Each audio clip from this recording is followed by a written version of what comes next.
think I knew a lot for someone who's my age, but I'm honest, I was wrong, and I used to think the secret to my life was getting paid, but that might be quite unlikely.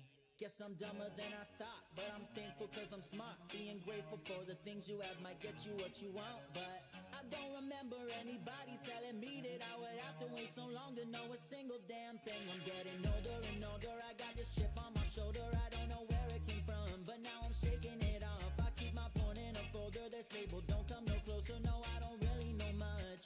All I know is girls love toes.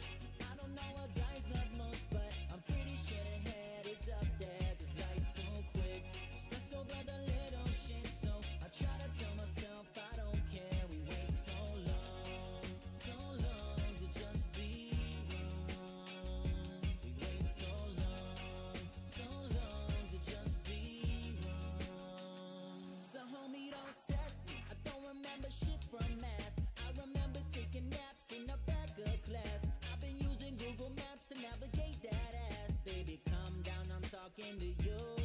I learned that patience is a virtue and that chasing girls will hurt you. Let me fire my assistant, she's been trying to give me kisses, and I don't think that would be appreciated by the missus. Baby, calm down, I'm thinking of you. I need best friends, more than 90 Benjamins, or that giant house and that new Mercedes Benz. I'm good, chilling in the same old hood. I may not know much, but I know that girls love toes. I don't know what guys love most, but I'm pretty sure the head is up there, cause life's too quick. Stress over the little shit, so I try to tell myself I don't care. We wait so long to just be wrong. We wait so long to just be wrong.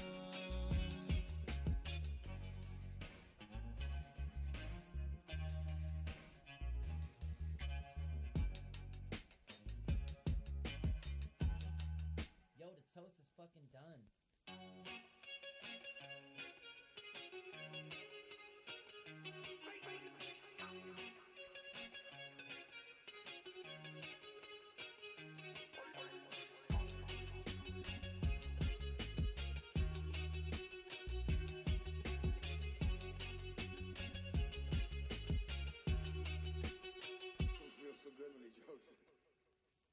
All I know is girls love toes.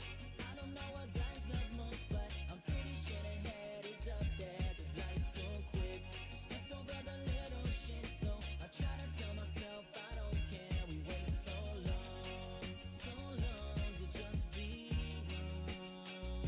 We wait so long to just be wrong. We wait so long to just be wrong. We wait so long to just be wrong. Toast is fucking done.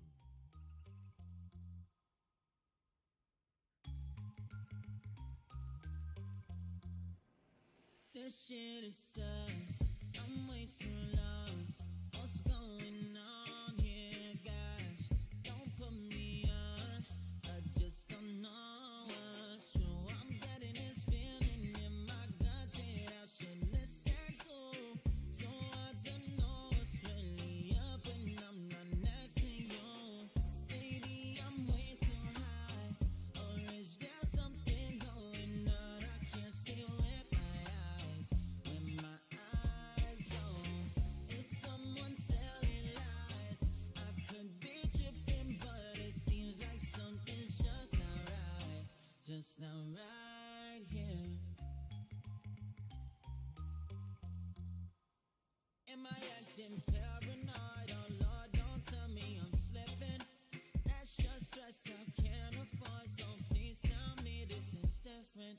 I got sweaty palms when I shake your hands. I don't take no chance. Girl, you ain't my girl and you ain't my man. You know, I don't trust nobody at first glance at all. Out to take my soul and take my capital. They tell me I'm stressing on things that ain't me. Oh well, that may be true, but I can't change how I feel. So, baby, I'm way too high, or is there something going on? I can't see with my eyes, with my eyes.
watch no news, never try to engage fools. I ain't tryna break no rules, get too hot.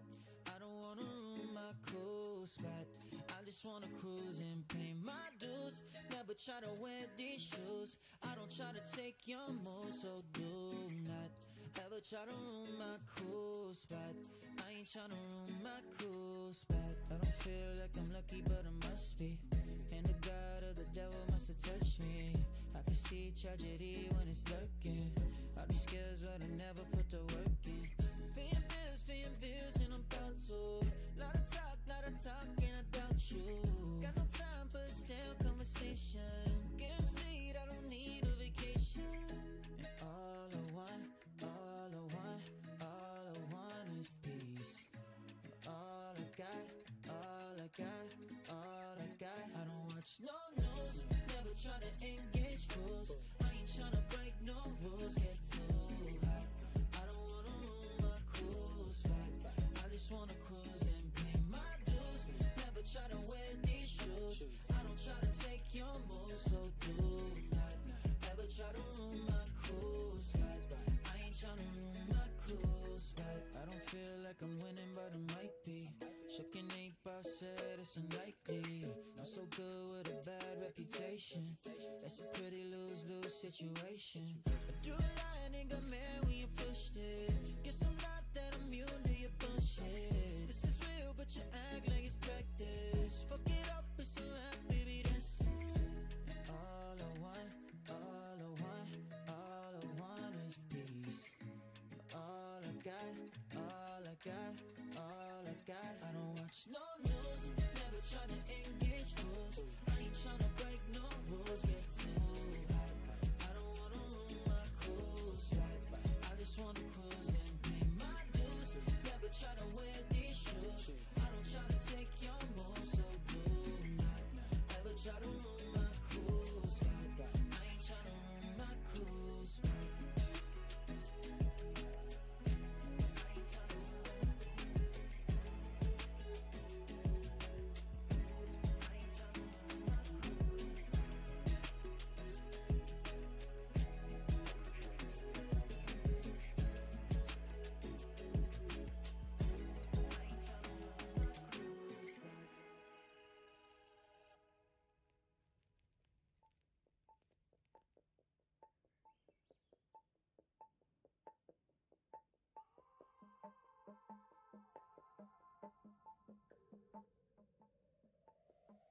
I pretend that I wanna party, trying to make the game look cool. In the end, girl, I don't like nobody, I just wanna hang with you. I pretend that I wanna party, trying to make the game look cool.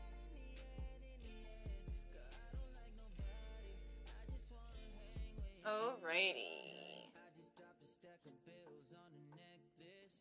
Oh, I put my contacts in just now, and oh my goodness.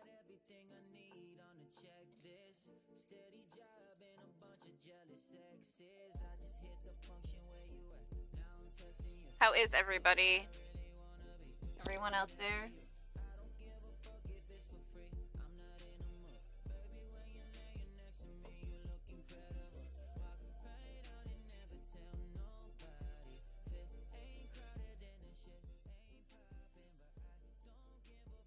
Oh, man.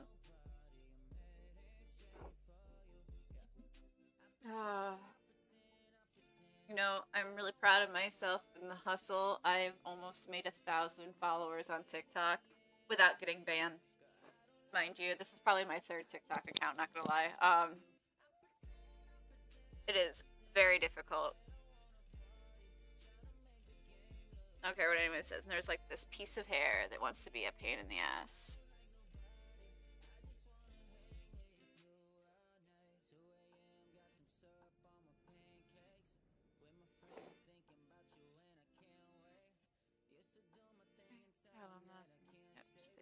See his face in the morning, that's a handshake. No one.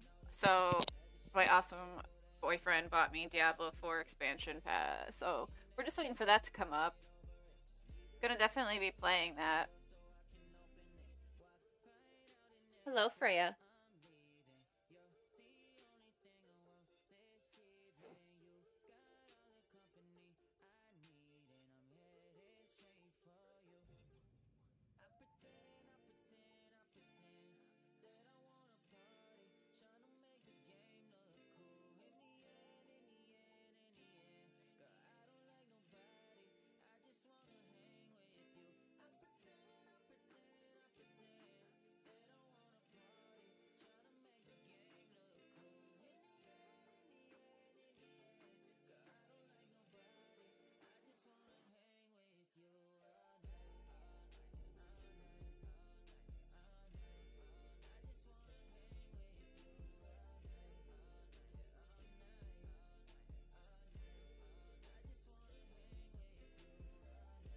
Living like Larry. Oh my god, that's hilarious. Alright.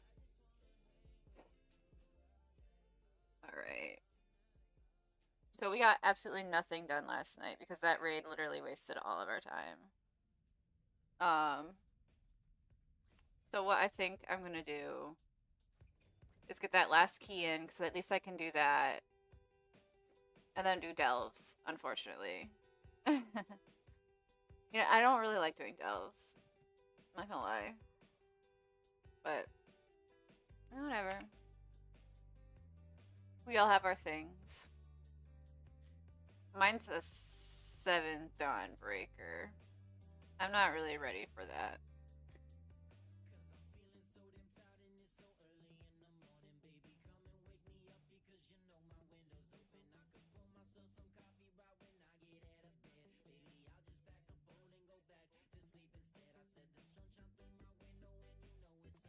Monty, how you doing? It's been a while.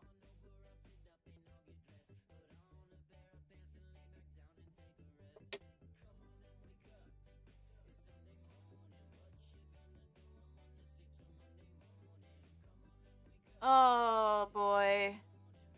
How you been? Shit's crazy out there.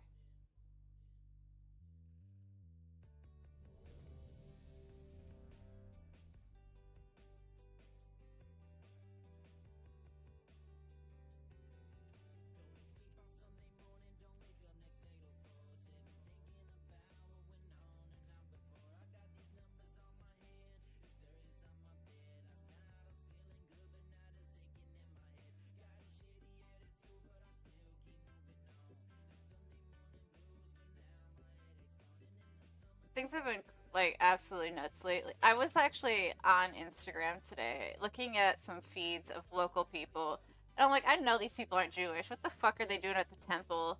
And because it's October 7th, everyone's like, support Israel. And you know what? I was just like thinking, I'm like, Rosh Hashanah was like right near the time of October 7th. And it being a holiday about forgiveness and doing better and all the other shit, I feel like it's inappropriate for people to be like, pray for Israel. I feel like Israel should be seeking forgiveness. Anyway, you're surviving, going to the gym regularly for 2 months. All right, I still have to buy my gym membership. I really need to go to the gym. I think it'd make me feel mentally better, not physically. Probably about the same, but mentally, absolutely.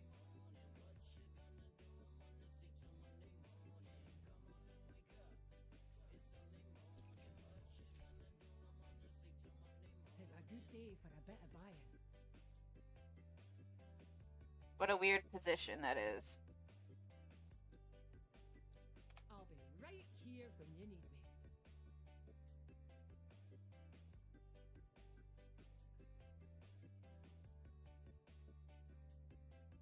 Thank you.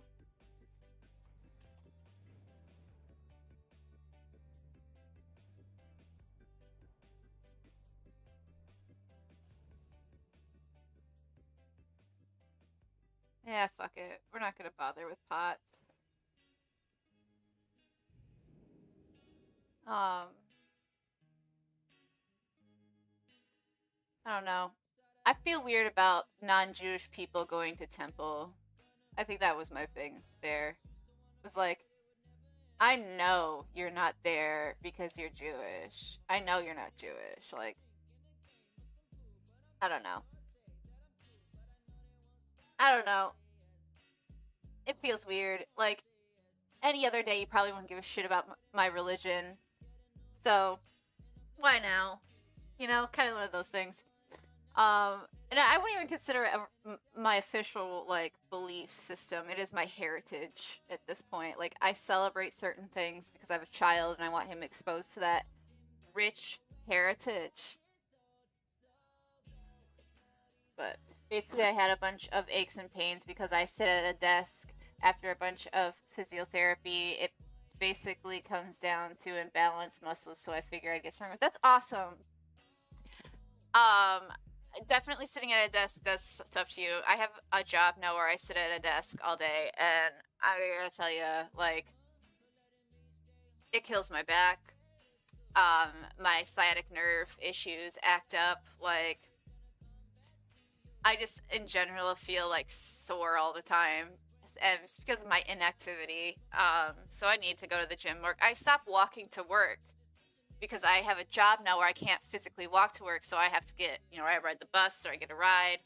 And I've become a lot more inactive than I was a couple months ago while I was, like, walking to work every day. And I walk, like, a good 1 to 2 miles a day. Now that I'm not doing that, oh, buddy. So yeah, that's awesome. I'm so glad that you're feeling better and you're doing something about, like, your physical being. It's a good thing. I need to go to the gym. I literally work right next door to a gym. I just need to get a membership. I feel like my health insurance should give me a free membership. Like, I will sign a contract that if I go for a certain amount of days in a month, that I don't have to pay for it. But if I don't meet those requirements, I will pay for it. But, like, it's so expensive going to the gym.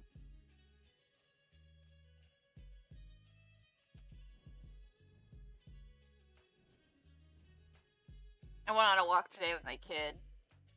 That was nice. Perfect weather for it.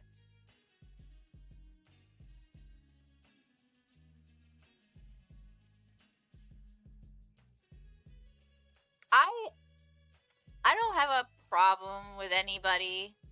I'm so glad you love my people. I also think that, like, I don't know.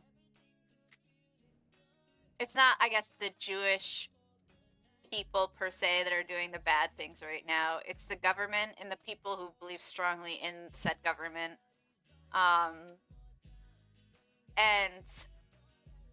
Habibi, he's doing the wrong things. It's just sad because, like, no one, like, you would think that as a Jewish person you'd understand genocide better than most people, and yet you're committing it. It's like all I can think of is, like, how does a group of people that have survived so many trials of persecution do the same thing to other people? Like,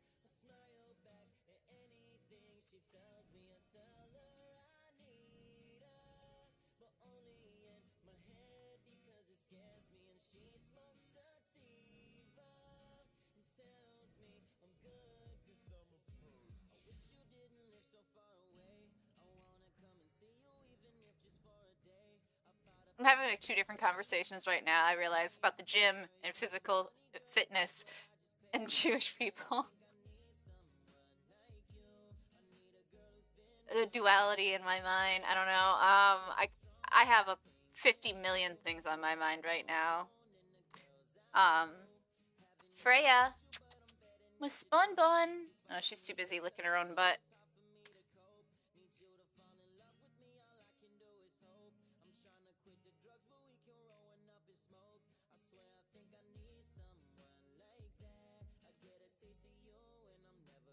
I mean, yeah, historically all they've done is take people's land.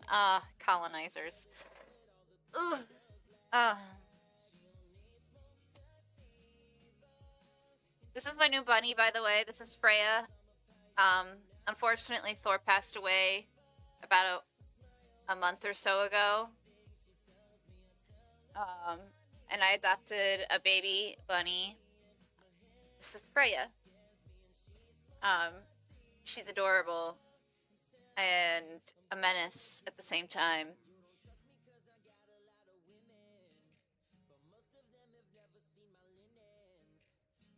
But she's too busy licking her own butt to really say hi.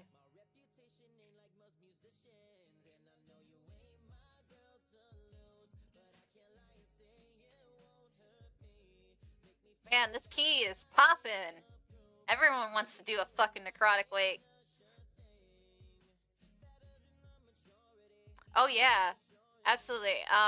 Thor had a lot of sinus issues because of the breed. Like he has more of a flat face, so there's a lot of like tear duct and drainage issues. And every time it cost me so much money to like get his sinuses drained. And eventually, I just learned to do it myself. And he did not like it, obviously, but that's actually probably what got him in the end, is like he just had so many sinus issues that breathing became almost impossible.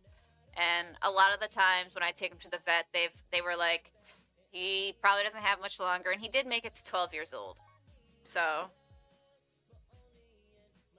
ahead of the curve. Ooh, nice. Congrats, buddy.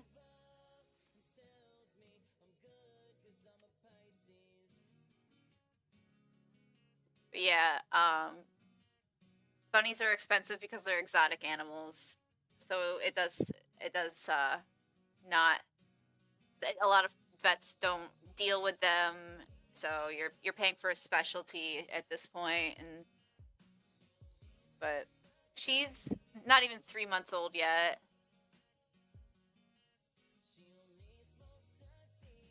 It's hard. I cried when Thor died because like, oh, that fell apart. So, like, I was trying to frantically get him to a vet, and there were no vets around that were taking him. Everyone said, oh, they already went home for the day, and I'm like, can't you just call them back to work? And then, like, the closest place I could take him that had a 24-hour rabbit vet was in, like, Ithaca, New York, which is, like, 2 hours away, or some shit like that. And, like, I basically watched my bunny suffocate. And it was fucking terrifying. Like, I cried. I tried everything I could. And 12 years for a rabbit is a pretty long time. The average lifespan of a rabbit is anywhere from 8 to 15 years, depending on how well you take care of them and, you know, if they don't have any deformities, because it happens a lot of the time. I got Freya from the same breeder, actually, I got Thor from. She is a purebred. I have her pedigree and everything, which I know sounds ridiculous, but she's awesome. And the fact that Thor lasted about 12 years means that I might have like a good another 12 to 15 years with her. And she doesn't seem to have the sinus issues that Thor had. So, you know, that's a good sign. Why are you digging at your ear, sweetie? Careful. But it is hard. They're such gentle creatures, like...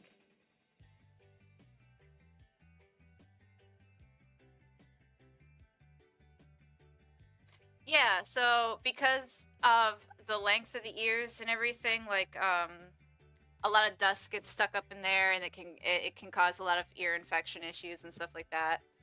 Their flat faces causes kinks and tear ducts and problems with sinuses. So like, and I get like most animals are bred to deformity, like be made into pets. Dogs, cats, rabbits, you fucking name it. We've done horrible things to animals. But like, it's too fucking cute, guys. She's too fucking cute. Like, I don't know if she's gonna let me pick her up. She might run away from me today. Hey, Freya. Yeah.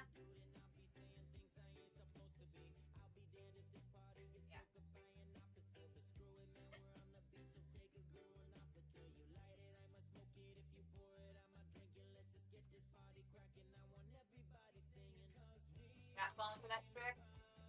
I know what you're trying to do. Come on. No? Okay. She ain't falling for it.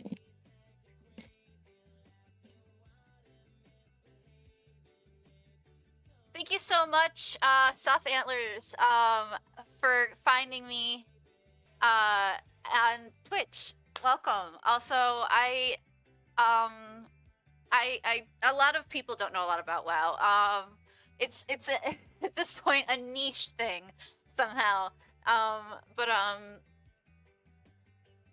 Yeah. I also am. I play other games sometimes. You think that's hot in terms of who's daddy's little deformed mutant? There's someone out there that would appreciate that, Monty. There's definitely someone out there that would appreciciate that. You gotta find a new key though. That one he just like left. He's like, fuck waiting for a phone. All of us married. Thank you so much for the follow. Welcome to the Imp Army, comrade.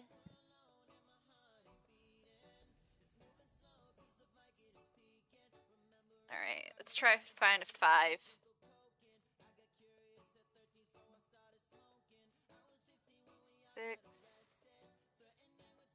So many fucking mists. I don't want to do a siege. Oh my gosh. Ugh.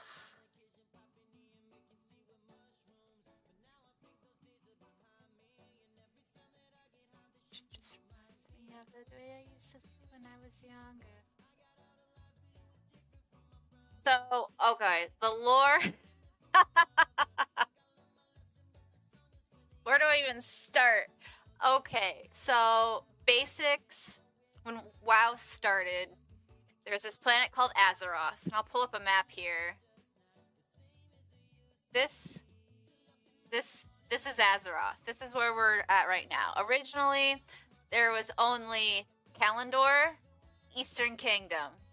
That's it. And there were 2 factions, the Horde and the Alliance.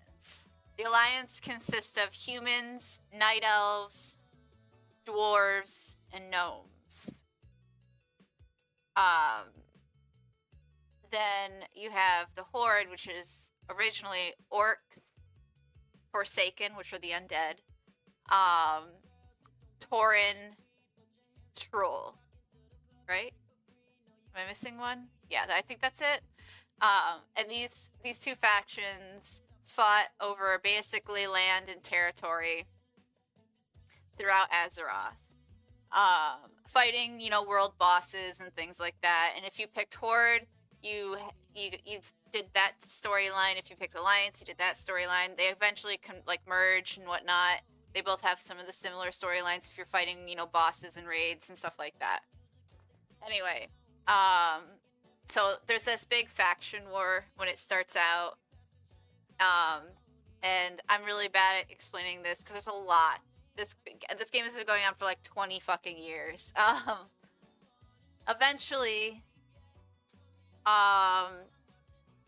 we get our first expansion, which is the Burning Crusade, where the Burning Legion comes, and I do believe it's, okay, you know what? We're gonna look up a video.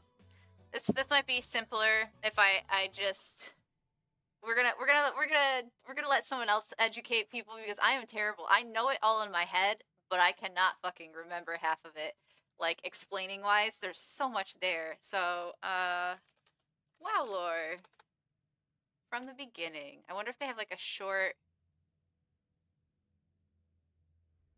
Okay, so they have the entire WoW story so far in 1 hour. Holy fuck. Okay, here's a 23-minute video. That should be suffice enough, right? All right, so let's pull pull this up for you guys.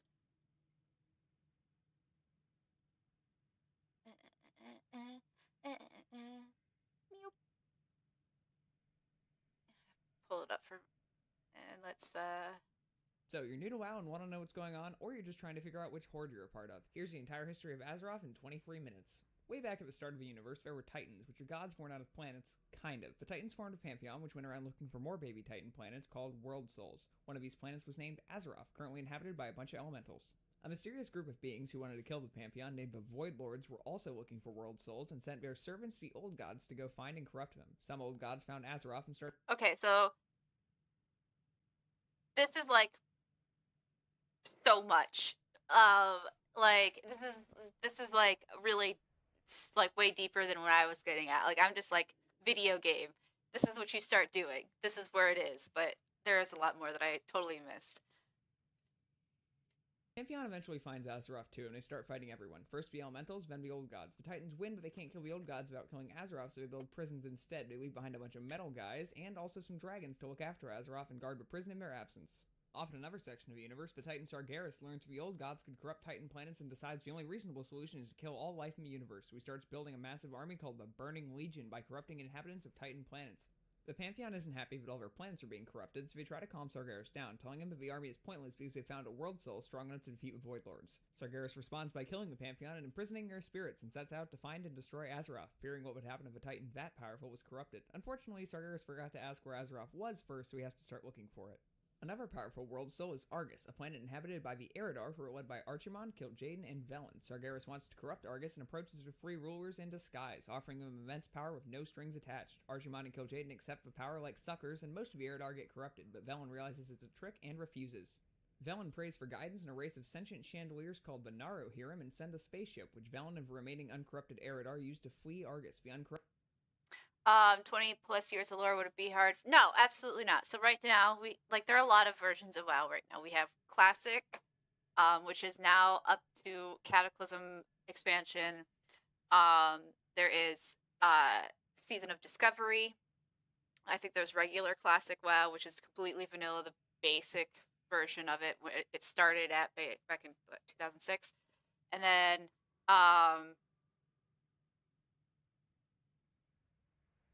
then there's Retail, which is what I'm playing right now. And Retail, you can get into it fairly quickly. Leveling is very easy.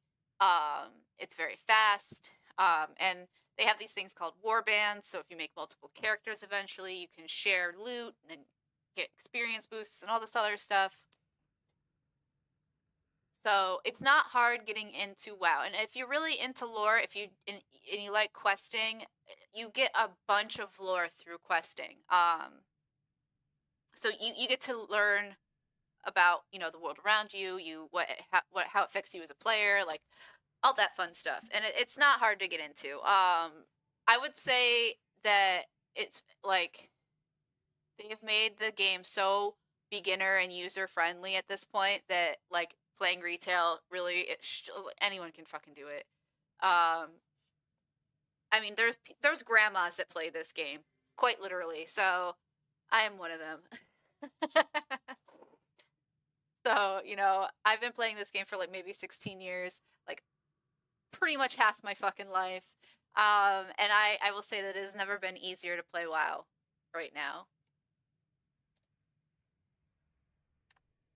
And the remaining uncorrupted Eridar used to flee Argus. The uncorrupted group changes their name to the Draenei, which means the exiled ones. Kil'jaeden is angry about their escape and vows to hunt them down. Sargeras corrupts the world soul of Argus and uses it to build a machine that lets him regenerate anyone in his army, making them effectively immortal. Meanwhile, back on Azeroth, the imprisoned Old Gods drive their guards crazy and make a curse that turns stuff into meat, meaning these guys turn into these guys. A big magic pool called the Well of Eternity that was left behind by the Titans starts hyper-evolving deer and squirrels into a race called Trolls. The Trolls dub themselves the Zandalari and form the Zandalari. And that's where we get trolls, from squirrels. Alright, so just so you know, we've got, this is right here where BFA, the expansion of Battle for fucking Azeroth, is and this is a more recent expansion. We were, like, the Burning Legion is the second expansion, which is called the Burning Crusade, and then they kind of skip over like a lot of stuff, or either that or it's like out of order. I don't fucking know. But there's a lot of stuff here that I don't know. I mean, maybe this is, I guess this predates World of Warcraft. This would be more like Warcraft 3 shit, maybe. I don't know. I didn't play Warcraft 3. I didn't play the RTS. I'm a bad nerd. But they're basically explaining everything that's on Azeroth right now and what happened to it. And then I think they get to you as a player and where you stand when you start playing the game. Anyway, we're gonna continue. No, it's fine. I'm not in any rush. Hyper-evolving deer and squirrels into a race called trolls. The trolls dub themselves the Zandalari and form the Zandalari Empire, which has a strict caste system. The lowest caste decides that being in the lowest caste sucks and leaves to form their own empires. One of these empires settles by the well of eternity and evolve even further, transforming into elves. These newly formed... Yes, trolls become elves. So these are the 4 trolls clans that you can't play as when this game started. You had the Drakari, the Gubarosh, the Zandalari, and the Zul'Farrak. Good night, Monty. Thank you for stopping by. See you, Daddy. And then you have the Darkspear trolls, which is the playable ones, and I think that's these guys, and that's what turns into elves. Empire settles by the well of eternity and evolve even further, transforming into elves. These newly formed elves create the Kaldorei Empire. Led by Queen Azshara, they use the well of eternity to gain magical and technological superiority, allowing them to swiftly defeat the Zandalari and take over Kalimdor. The Kaldorai's excessive use of the well of eternity lets Sargeras magically access Azeroth, but he still has no idea where it is in physical space, so he needs to rely on opening portals to invade. Since he needs a powerful mage to open the portals, Sargeras reaches out to Azshara and offers her a place at his side. Azshara agrees and uses Well of Eternity to summon the Burning Legion into Azeroth. The dragons in an elf rebellion led by Tyrande Whisperwind and brothers Illidan and Malfurion Stormrage fight to stop Azshara in the War of the Ancients. Attempting to gain power against the Legion, Illidan pretends to join Azshara's forces. Sargeras is so grateful he stabs out Illidan's eyes and gives him cool demon vision. This allows Illidan to see the true power of the Burning Legion, and he begins to fear their defeat on Azeroth will ultimately be pointless. One of the 5 aspects, named Neltharion, is driven mad by the old gods, who convince him to steal the other aspect's powers by making a weapon called the Dragon Soul under the guise of fighting the Legion. Once the weapon is built, Neltharion blows everyone up with it. He changes his name to Deathwing to show off how edgy and cool he is. Malfurion steals the Dragon Soul and hides it. Deathwing is sealed in Deepholm, a big cave at the core of Azeroth. The rebellion shuts down the portal and stops the Legion, but the Well of Eternity is destroyed in the process, which causes a big magical explosion called the Sundering that breaks Kalimdor into a bunch of little pieces. As the Kaldorei capital cave at the core of Azeroth. The rebellion shuts down the portal and stops the Legion, but the Well of Eternity is destroyed in the process, which causes a big magical explosion called the Sundering that breaks Kalimdor into a bunch of little pieces. So, I love that, like, the original map when you start playing is just these 2 with the fucking maelstrom in the middle. There's nothing here. So it's so fun to see all this that has come about. The ocean, the old god N'Zoth turns Azshara and her followers into fish. Obsessed with the power of a Nightwell and fearing another Legion invasion, Illidan uses water reeds stolen from the Well of Eternity to make a new well in Mount Hyjal. The other elves are angered by this and throw Illidan in jail for his actions. The remaining elves fight over whether to use the last of the well and break into 2 factions. The Night Elves stay on Kalimdor, and the Highborn travel to the Eastern Kingdoms and make a new font of magical energy called the Sunwell. They rename themselves to the High Elves. The children of some Vrykul and Northrend are being born mutated. These mutated children are ordered to be killed, but some are snuck to the Eastern Kingdoms instead. Here they form tribes and call themselves humans. One group of humans called the Arathi tribe begins to unite the other groups under one banner, forming the Kingdom of Arathor. Eventually, the Kingdom of Arathor grows so large that several of its biggest cities...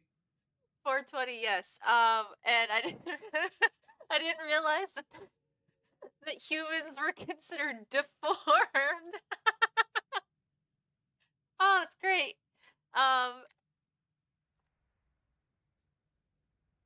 420 if you got it. One group of humans called the Arathi tribe begins to unite the other groups under one banner, forming the Kingdom of Arathor. Eventually, the Kingdom of Arathor grows so large that several of its biggest cities declare independence and break off into the kingdoms of Gilneas, Alterac, Dalaran, Kultiras, Stormwind, and Lordaeron. The High Elves ally themselves with humans to fight the trolls living in the Eastern Kingdoms, while the Night Elves and Dragons fight the Old God bugs and lock them in the Titan prison of Ahn'Qiraj. The High Elves teach the humans magic, and some of the humans start to accidentally summon demons and elementals. To protect against the threats created by humans having magic, the leaders of Dalaran decide to give one human a whole bunch more magic. This person is called the Guardian, and they pass their power on to the next person the council chooses when they retire. Sargeras, who still has no idea where Azeroth is physically, is currently trying to open another portal to invade Frew, but opening an army-sized portal requires a lot of magic, so Sargeras can only open a small portal and send a less powerful mini version of himself called an Avatar Frew. His avatar then proceeds to start eating dragons in order to gain more magic. But dragons aren't a fan of being eaten, so they ask the humans for help, and the humans send the current guardian, Aegwynn, who goes to Northrend and kills the Avatar, sealing its body in the tomb of Sargeras so it can't be resurrected. Unbeknownst to Aegwynn, a portion of Sargeras' soul powering the Avatar jumps into her when she kills it and proceeds to hide there. Aegwynn decides that someone else getting to choose who gets her powers is lame, so she goes into hiding. Remember Velen and those goats on the spaceship that were fleeing the Legion? They just crashed onto a peaceful planet called Draenor and made friends with the Orcs, a race of shaman who are happy to share their planet. Everyone is friendly and these two races are sure to be lifelong pals. Back on Azeroth, the dwarves are living inside a mountain when their king dies, and suddenly everyone wants to be the new leader. The War of the Three Hammers breaks out and the dwarves split into the Bronzebeard, Darkiron, and Wildhammer clans. The Bronzebeards win and take over Ironforge. Angry over losing the war, the Darkirons try to summon elementals to kill the Ever clans, but they do too good a job and accidentally summon Ragnaros, the Fire Lord, who traps the Darkiron dwarves inside a Blackrock mountain and forces them to act as his slaves. Aegwynn is still in hiding and just had a child named Medivh. Unbeknownst to her, the latent fragments of Sargeras' soul jump into Medivh and hide inside him. In a stunning display of nepotism, Aegwynn gives her infant child the powers of a guardian. The human kingdom of Stormwind goes to war with the Gurubashi trolls. During a troll attack on Stormwind City, the now adult Medivh uses his powers as the guardian to obliterate the trolls and save the city. He's heralded as a hero and welcomed as the new guardian. Sargeras remains undiscovered inside of him. On Draenor, Kil'jaeden has tracked down Velen and the Draenei. He reaches out to an orc shaman named Gul'dan, offering him power if he helps turn the orcs against him. Gul'dan agrees and proceeds to frame the Draenei for attacks on orc villages. The orcs respond by banding together to stop the Draenei. Gul'dan forms a cool new group called the Horde, and the secret ingredient is fell magic. He convinces the Horde to drink the blood of the demon Manaroth, which has the side effect of turning their skin green and also enslaving them to the Legion. He installs a bloodthirsty Black Hand as a puppet war chief. This new fell-crazed horde slaughters the Draenei, who flee into the forest led by Velen. Under War Chief Black Hand, the Horde is reckless and destructive. Quickly, they eat all the food on Draenor and need a new place to live. Sargeras sees this as an opportunity to have his avatar freed from the tomb and tells Gul'dan about a lush planet the Horde can invade called Azeroth. Back on Azeroth, Sargeras begins to corrupt Medivh from within, eventually convincing him to help Gul'dan open a dark portal, a massive gate that connects Azeroth to Draenor. The orcs pour through, marking the beginning of the First War. The First War rages on for 3 years between the Horde and the Kingdom of Stormwind, led by King Lane Rin. The Kingdom of Stormwind still believes Medivh is their ally, and he continues to act as the guardian. An orc named Garona meets and befriends Medivh and his apprentice Khadgar. Garona abandons the Horde and sides with humans. Together, Khadgar and Garona discover that Medivh is responsible for opening the portal and team up. This is the Warcraft movie right here. This is he's explaining the plot of the Warcraft movie. I had a coworker that says for the Horde, anytime we do a job that requires multiple people, I guess he is a WoW player. Yes. So I am a Horde player myself, and so it is a big thing. It's, you know, a war cry almost, you know. Loktar what is it? Blood and Victory. Yeah. But anyway, this right here is the plot of the Warcraft movie. If you ever want to know what the movie is about, And right he here. continues to act as the guardian.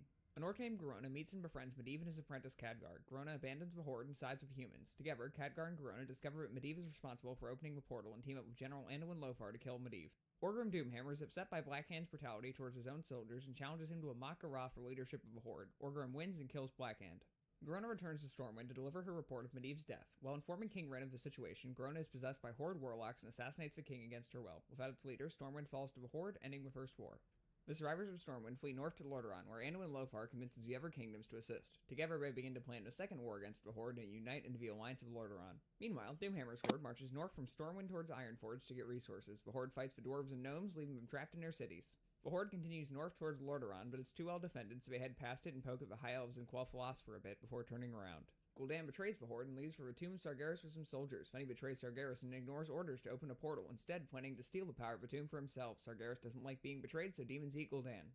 Orgrim Doomhammer is unaware of Gul'dan's desertion and begins a siege of Lordaeron. Originally successful, Doomhammer had been counting on Gul'dan's forces to bolster the assault, and when he learns they have abandoned the Horde, he's forced to undergo an incredibly costly retreat to Blackrock Mountain. Unaware that Gul'dan is already dead, Doomhammer dispatches the sons of the former war chief Blackhand, Dalrend and Maim, along with a contingent of orcs to slay Gul'dan. The pursuing human forces free the besieged dwarves and gnomes, who pledge their service to the Alliance. The severely weakened Horde makes their final stand at Blackrock Mountain. Orgrim Doomhammer kills Anduin Lothar to break the human spirits, only for him to be replaced by the paladin Turalyon, who captures Doomhammer and rallies the Alliance into pushing the Horde back through the Dark Portal. Khadgar deactivates the portal, closing the gateway between Azeroth and Draenor and ending the Second War. Rend, Maim, and their contingent of orcs arrives at Blackrock Mountain after the Alliance departs and occupy the fortress for themselves. Fortifying the keep from attackers, they create the cool new Dark Horde, and the secret ingredient is dragons. The victorious Alliance rebuilds Stormwind, naming the adolescent son of Lane Rin, Varian, as king. The Alliance also puts the orcs they captured into internment camps. Orgrim himself is sent to one such camp. The High Elves, feeling the protection of Lordaeron was prioritized over their capital, Quel'Thalas, leave the Alliance. Back on Draenor, the orc shaman Ner'zhul finds himself leading the remnants of the Horde on a still dying world. He plans to open portals to other planets to plunder their resources because it worked so well last time, but to do this, he needs to steal magical artifacts from Azeroth, so he reopens the Dark Portal, great work Khadgar, and sends a small group of soldiers through to retrieve the artifacts. They succeed, but the Alliance decides to go on the offensive, electing to send a group of soldiers led by Turalyon, Khadgar, and some other people into the Dark Portal in order to end the Horde once and for all. Corrupt. Is the Warcraft movie good? Yeah. No, it is good. I thought it was a great movie. I've watched it a couple times, so yeah. But I mean, this is a lot, and this is just the bare bones of everything going on, and like it will get all the way up to how far does it go? Cataclysm, Miss Pandaria, World of Draenor, Legion. All right, so it goes all the way up to Shadowlands, which was 2 expansions ago. So it's not everything right now, but it's pretty damn close.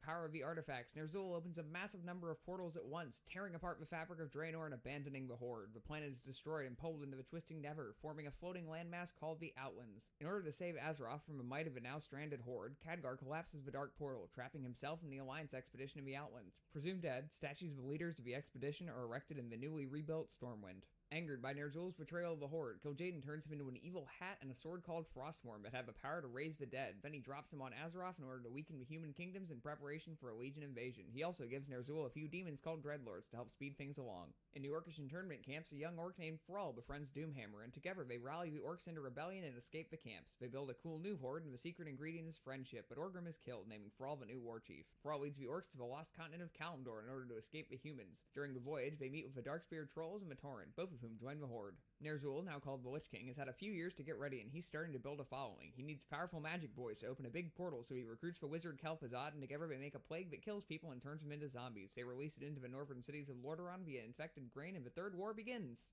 King Taranis Menethil of Lordaeron hears rumors of a plague to the north and sends his son Arthas and the mage Jaina Pradmore to investigate. They find that Kel'Thuzad has poisoned a recent grain delivery to the bustling city of Stratholme with a plague. Arthas kills Kel'Thuzad and they head to Stratholme to stop the grain shipment. The duo is too late to stop the townsfolk from eating the grain, and with no cure for the plague, Arthas decides to kill the infected before they're turned into mindless undead. Jaina is aghast and abandons Arthas. Arthas purges the city and meets the Dreadlord Mal'Ganis, who taunts the prince, telling him to find him in Northrend. Arthas becomes obsessed with taking revenge on Mal'Ganis and follows him to Northrend, discovering the sword Frostmourne along the way. The sword consumes his soul, and Arthas is corrupted by the will of the Lich King, becoming an undead soldier called a Death Knight. Now minion of the Lich King, Arthas returns to Lordaeron and murders his father, King Taranis Menethil, while his forces destroy the city. The Lich King still needs Kel'Thuzad to summon Archimon, so he orders Arthas to stuff the dead wizard chunks in a jar.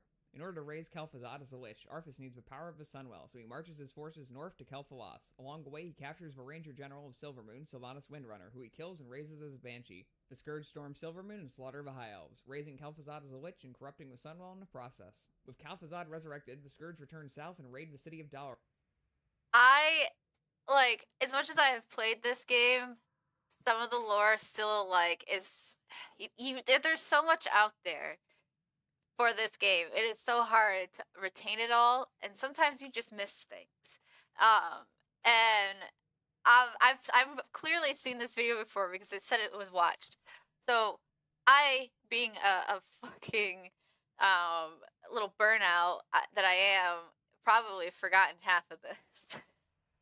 So, but I love it, and I hope you're enjoying this. I hope this is something like I hope you're enjoying this as much as I am. Like, honestly, like this right now, where we're at is now, Wrath of the Lich King expansion, which was the second expansion in World of Warcraft. Have it, Kel'Thuzad summons Archimon, who builds a sandcastle and punches it, which destroys Dalaran. Remember that second Well of Eternity Illidan made in Hyjal? Archimon needs it to summon the Legion, so he and the gang head west to Kalimdor. Also, a big tree called the World Tree grew in it, and it made the elves immortal. Jaina and Thrall are both met by the ghost of Medivh, who says they need to stop Archimon at Mount Hyjal or Azeroth will be destroyed. Jaina leads the Alliance to Kalimdor. On Kalimdor, a spooky Medivh ghost meets Jaina and Thrall again and tells them that the Alliance and Horde need to work together, but one group of orcs under Grommash Hellscream gets tricked by Manaroth into drinking more demon blood and become servants of a burning legion again. Jaina frees Grom, who kills Manaroth, freeing the orcs but killing himself in the process. The Night Elves find out that the Legion is invading again and join the fight. Tyrande, now the leader of the Night Elves, orders Illidan to be released from jail to help fight demons. Illidan promises he's done consuming demonic power to stop the Legion. Illidan then promptly consumes more demonic power to stop the Legion, eating the skull of Gul'dan and using the powers to blow up a Dreadlord. Tyrande and Malfurion are furious and banish Illidan, who runs off and sulks. The ghost of Medivh tells everyone that he's manifesting because he feels bad for opening the dark portal and wants to fix his mistake. The three armies pledge to stop the Legion and build a series of base camps in Mount Hyjal to prevent Archimonde from reaching the well. Archimonde completely bulldozes through these base camps and reaches the well, so the ancient spirits of the Night Elves, called Wisps, turn themselves into a bomb and blow Archimonde and his army up. They also accidentally blow up a world tree, so the Night Elves stop being immortal, but at least the Third War is over. Thrall heads south into the deserts of Kalimdor and founds the Horde capital of Orgrimmar, named after Orgrim Doomhammer. In the ruins of Kel'Thas, Prince Calphas Sunstrider destroys the Sunwell so it doesn't corrupt his people. Without the Sunwell, the High Elves go into magic withdrawal, and most rename themselves to the Blood Elves. About 10% continue to call themselves High Elves and break off to rejoin the Alliance. This schism there's like a lot of build up. I'm realizing I was like okay, they're talking about Arthas and then the Lich King and shit like that, and that is definitely like Wrath of the Lich King plot, but it's not exactly. There's so much like things that happen now that eventually affect you later, and my brain hurts. I'm too high for this shit. But anyway, brain hurty.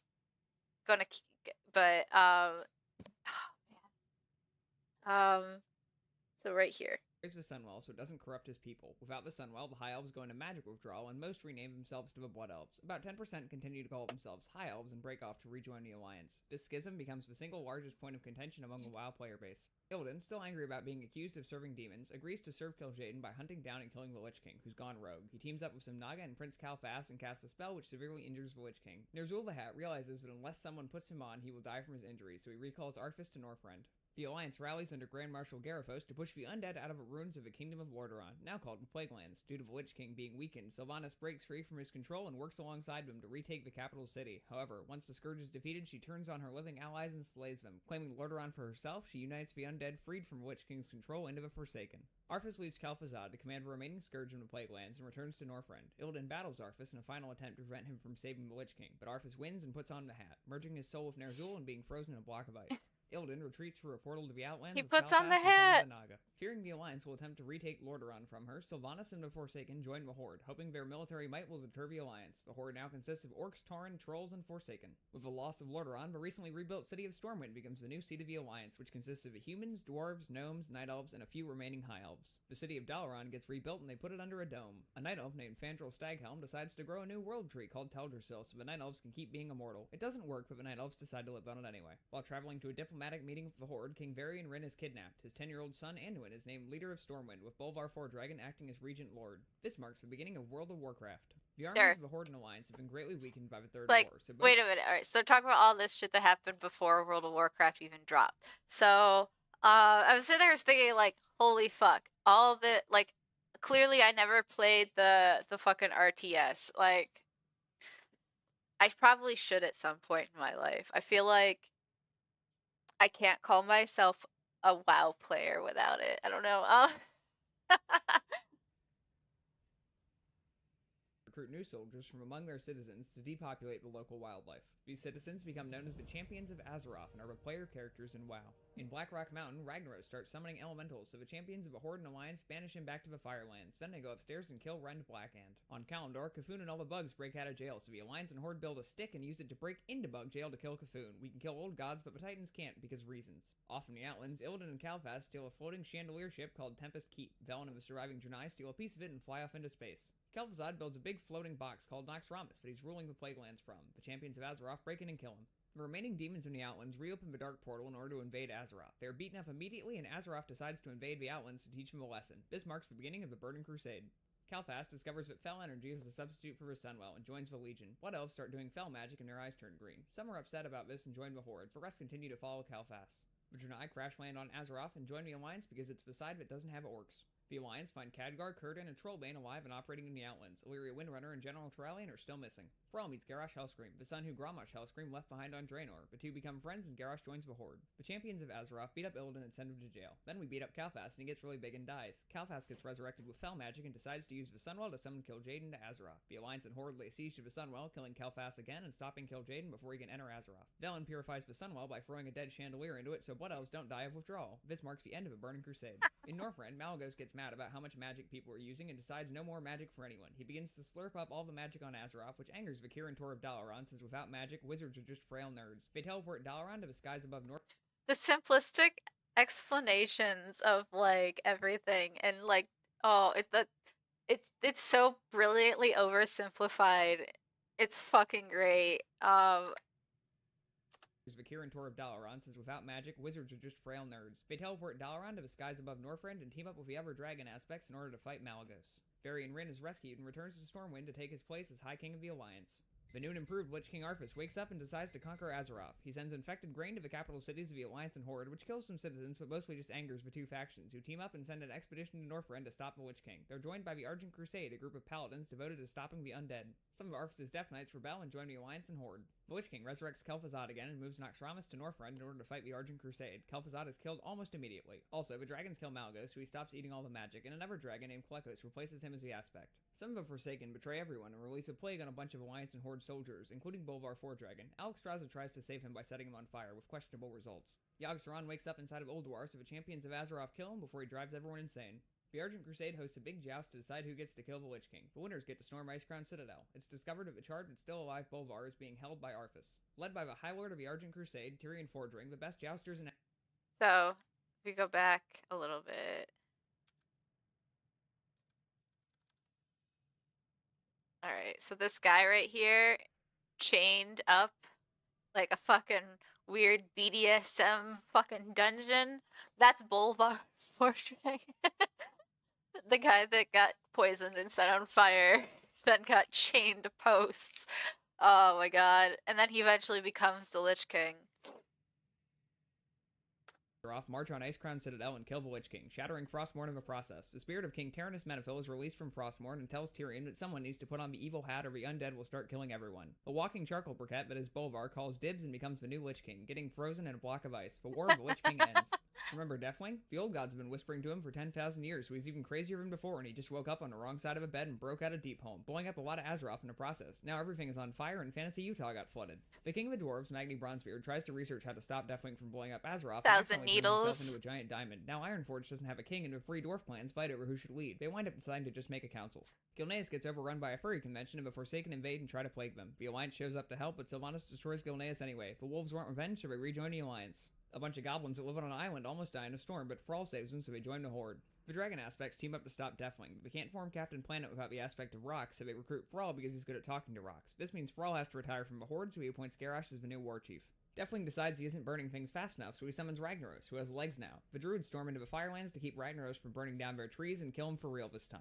The aspects realize they can't stop Deathwing without using the Dragon Soul, so Nosdormu goes back in time and steals it. Then Thrall blows him up. Using the Dragon Soul to blow up Deathwing used up all the Dragon aspects' power, so they aren't as powerful anymore. The Cataclysm ends. Garrosh likes war, so he decides to start one by blowing up the Alliance city of Faramore. Jaina goes crazy and most of her hair turns white. Anduin is on a boat but gets chased by the Horde and crash lands on an uncharted island called Pandaria, a mystical land inhabited by talking pandas. The Pandaren tell the Alliance and Horde they need to stop fighting. Motherfucking Kung Fu Panda.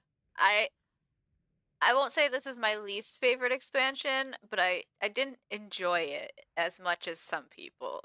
Wake up the angry old god spirit that haunts their land. The two factions proceed to fight even harder, and the old gods start corrupting everything. Anduin asks Garrosh to help him save Pandaria. Garrosh responds by dropping a bell on him. Some of the Horde leaders get upset with Garrosh for declaring war on literally everything, so Garrosh declares war on them and forms a cool new Horde, and the secret ingredient is racism. The rest of the Horde splits off. That's actually very true. So one of the most notable things and like argument in WoW is did Garrosh do something wrong? So he definitely is racist. Like he's like, you're a green-skinned orc, you're not a real orc, like kind of shit. It's fucking ridiculous. So Garrosh declares war on them and forms a cool new horde, and the secret ingredient is racism. The rest of the horde splits off under the troll Vol'jin. Garrosh sees how powerful the old god spirits are and decides he wants to eat one. He starts researching how and learns that the heart of an old god is buried in a sacred Pandaren mountain. He digs up the heart and throws it in a lake, corrupting all of Pandaria. At this point, Garrosh has declared war on literally every major faction, all of whom team up and storm Orgrimmar to kill him. Garrosh's horde is defeated and Garrosh is captured and put on trial for setting the world record for most war crimes, ending Mists of Pandaria. While on trial, Garrosh escapes with the help of an evil bronze dragon and goes back in time to Draenor before the first horde drinks the blood of Manoroth. Luckily for this video, going back in time creates a little pocket dimension instead of rewriting the entire history of WoW. In this pocket dimension, Garrosh tells his dad that drinking the blood... Worst fucking expansion ever. Warlords of Draenor is like playing a non-canon storyline. I don't know. Like it is, but it is. I hate it. I hate it. It's the worst fucking expansion I've ever fucking played. Don't like it. Don't like the storyline. Really, I don't really like some of the translog was cool, but that's about it. Legion, so they kill Manoroth, capture Gul'dan, and form a cool new Iron Horde, and the secret ingredient is Goblin technology. They still decide to invade Azeroth though, so they build a new dark portal and plug Gul'dan into it like a 9-volt battery. Somehow, this allows their portal to hijack into our portal, and suddenly the Iron Horde is pouring into present-day Azeroth.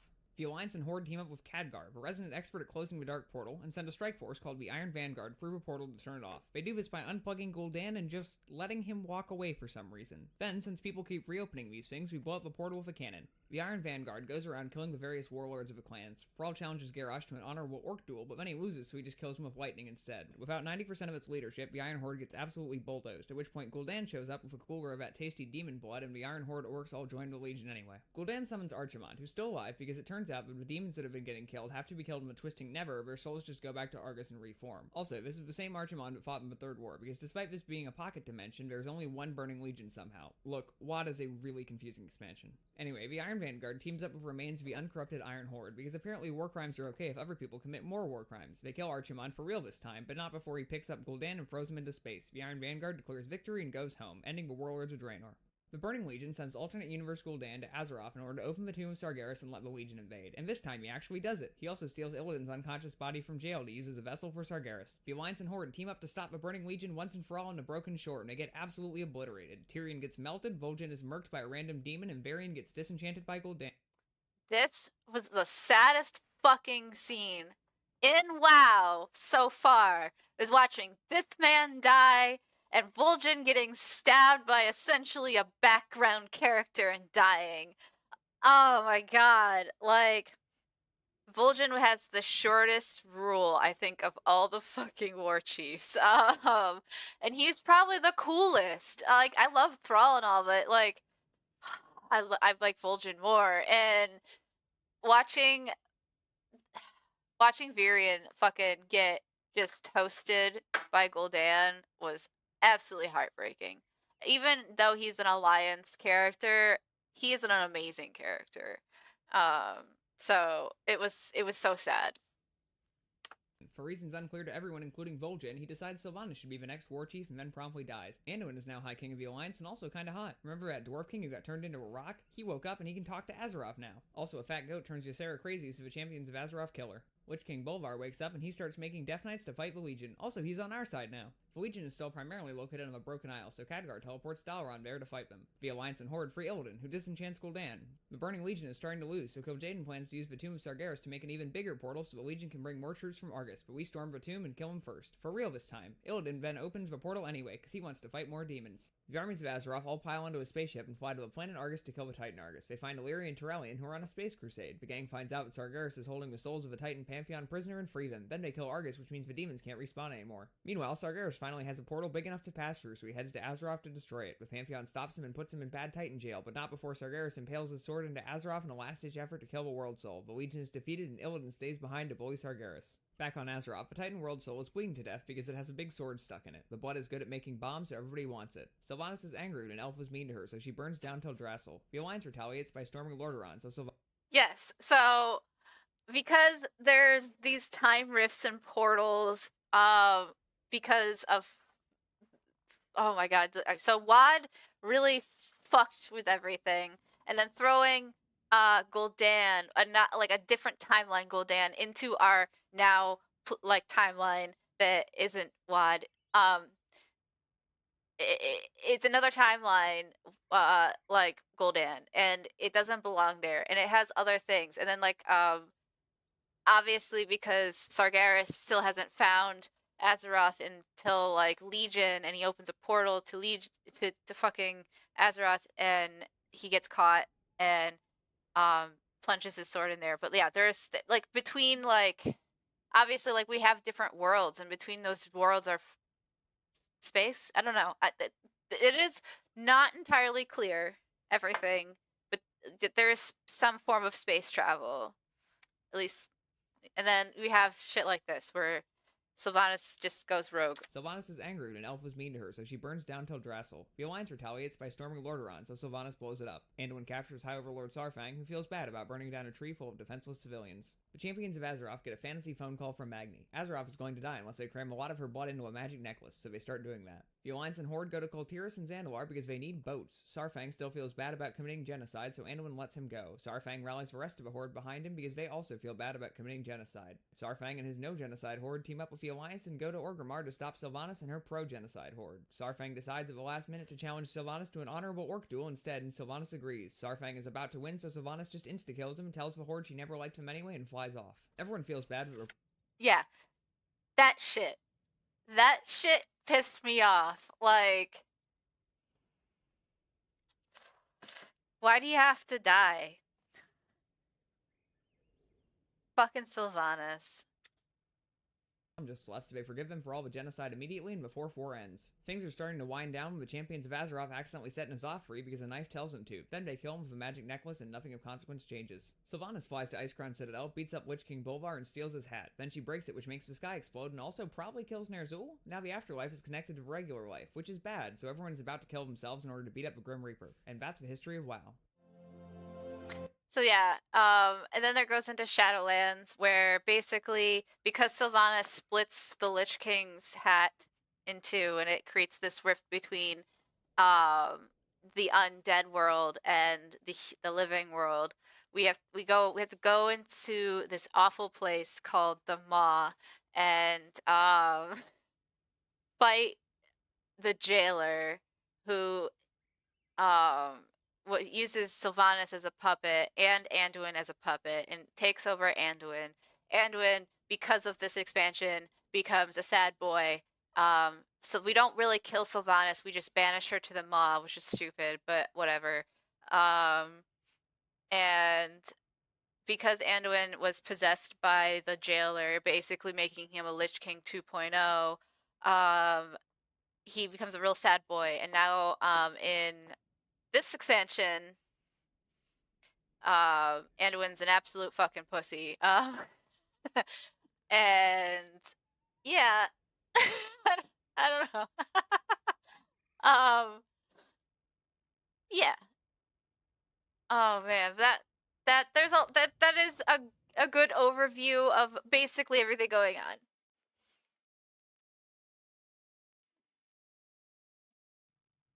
Yeah, I like to think of it as D&D on steroids. Kinda. Like, that's the vibes I always felt playing WoW.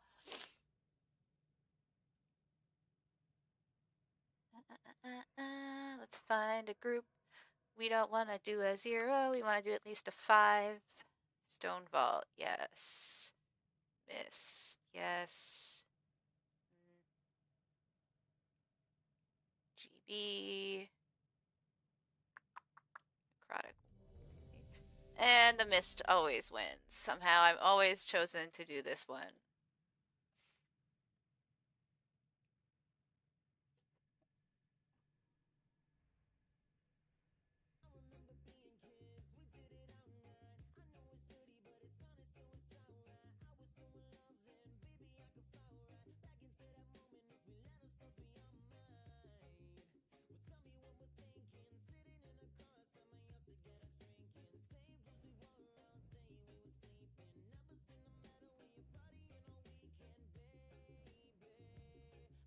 So,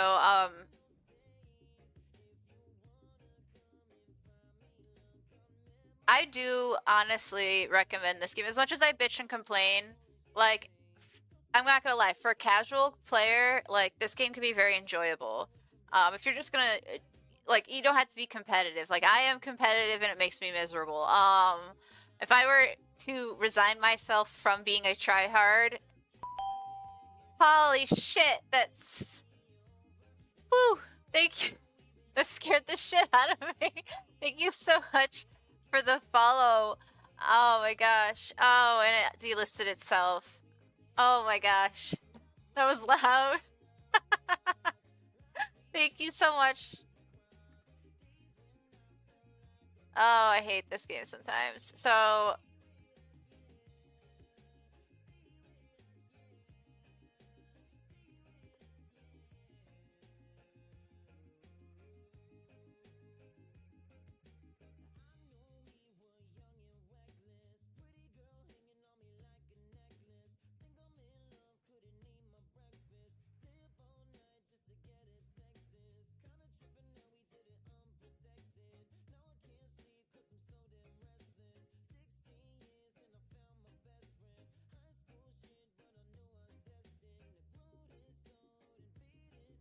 well, thank you for stopping by. For the Horde, indeed. Thank you so much, Soft Antlers. I appreciate you hanging out. Have a good night.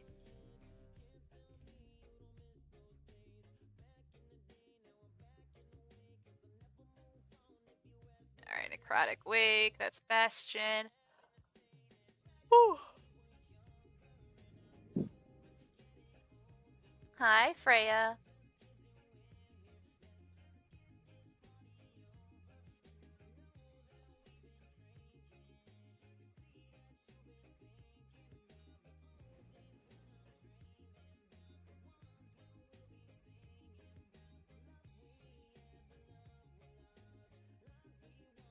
I will tolerate these fiends in my temple no longer.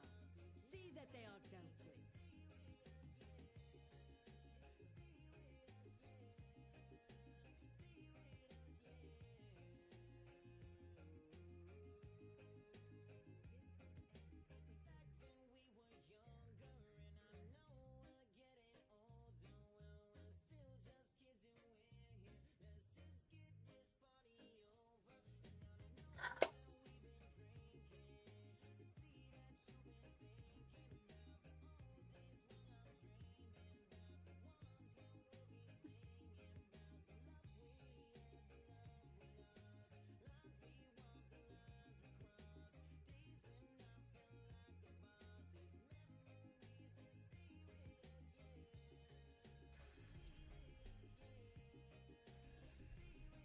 That's way too low.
The wig came off.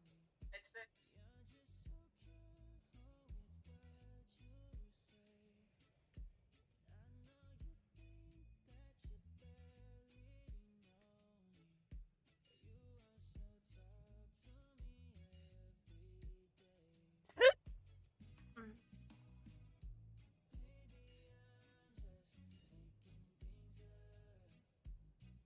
Want to buy a healer.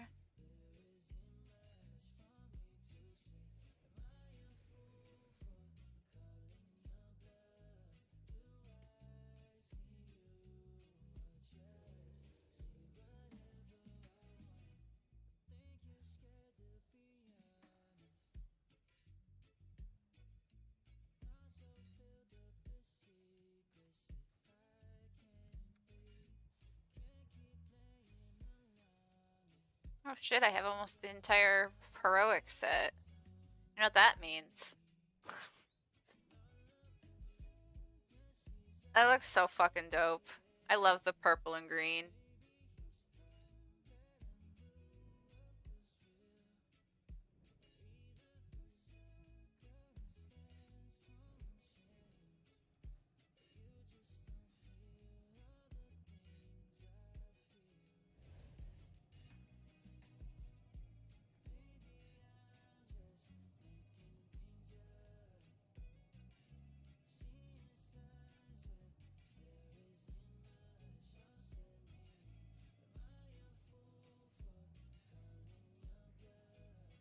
Where is this fool?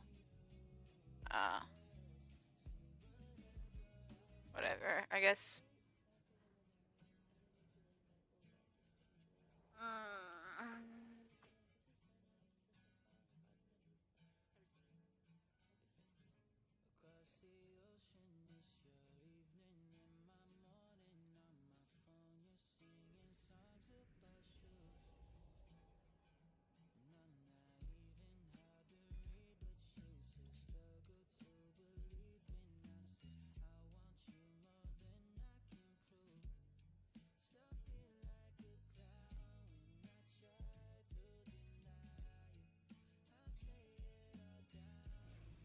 Oops.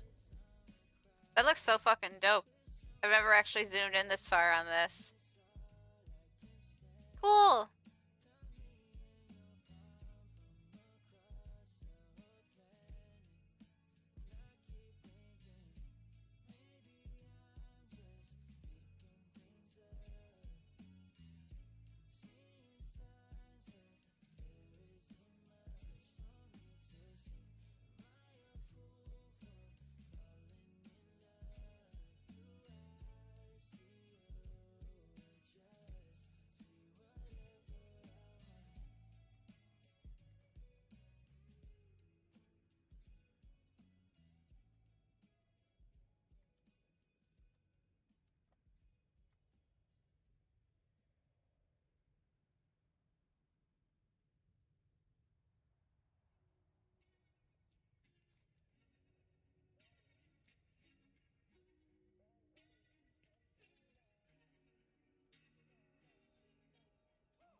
Get ready. 5, 4, 3, 2, 1. And now you learn the true lesson of the void.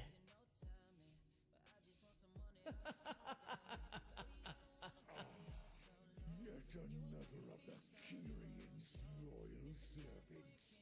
Have you come here to be slaughtered as well?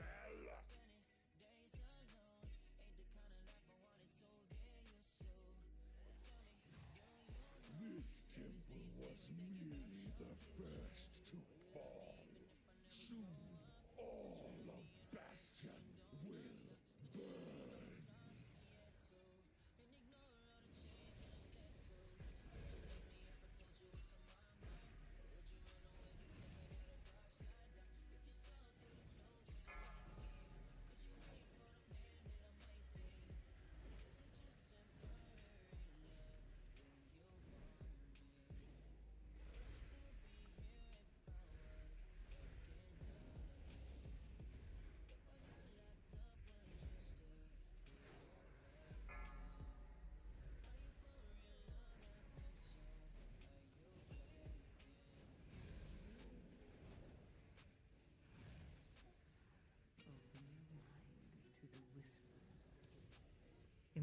Embrace who you truly are.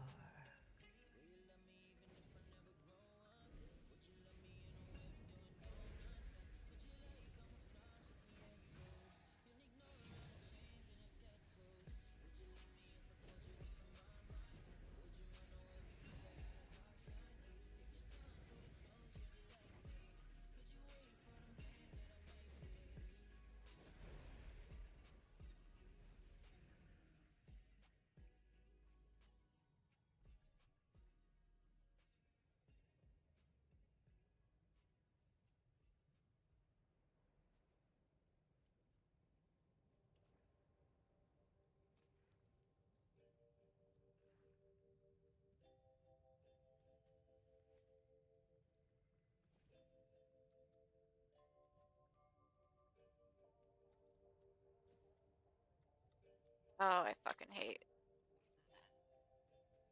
mount speeds. I'm not coordinated right now. That's for damn sure. Stop it!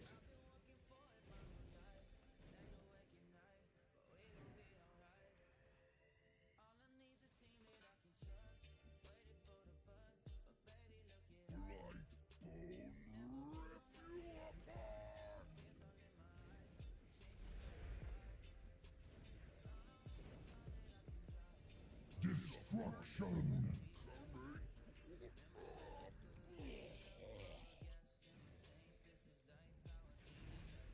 Open your mind to the whispers.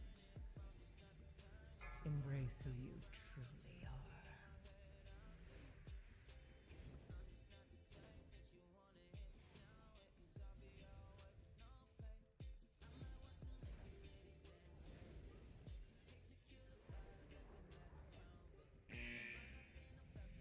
Come with me if you want to live.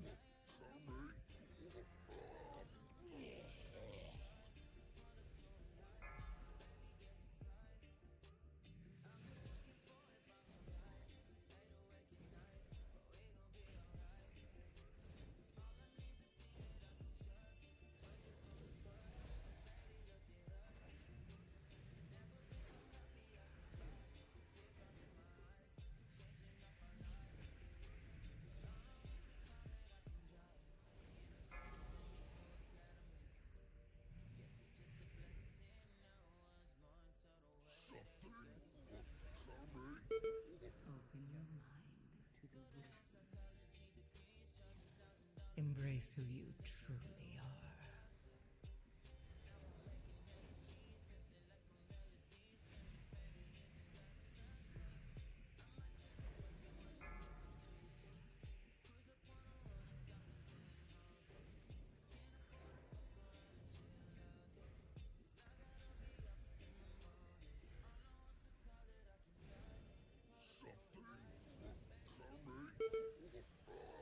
Bitch.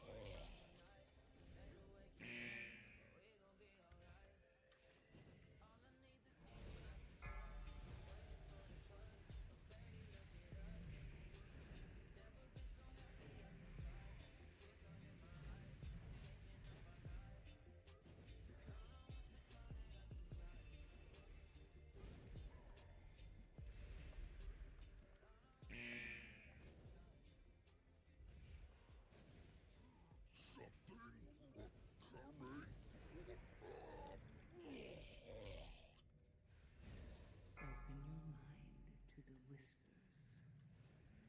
Embrace who you truly are.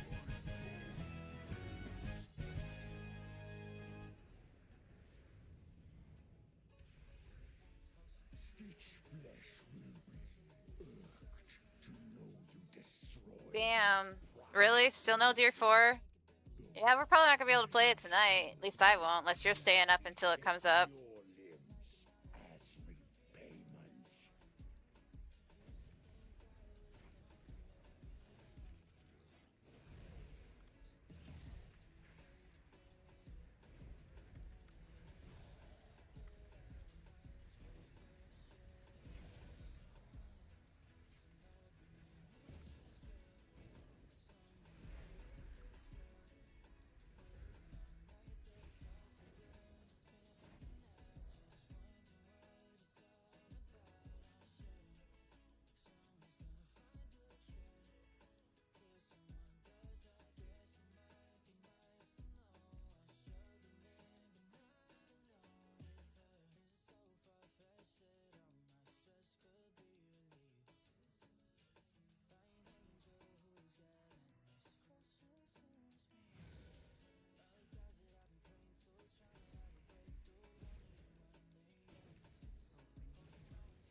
Come, let's leave this place.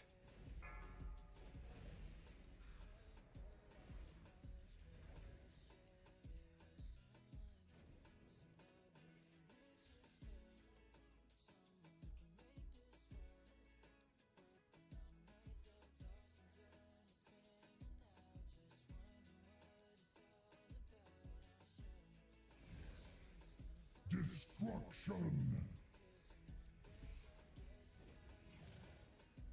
Watch your step. Crowd control. Attack shield. Destruction! Crowd control. Crowd control. Destruction!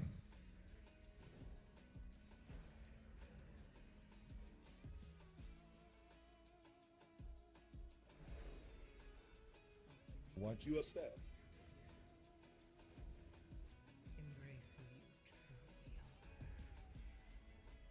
are. Come, let's leave this place.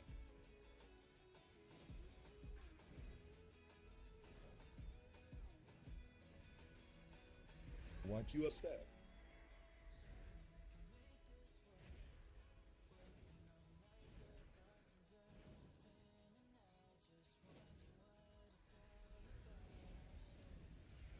Come, let's leave this place.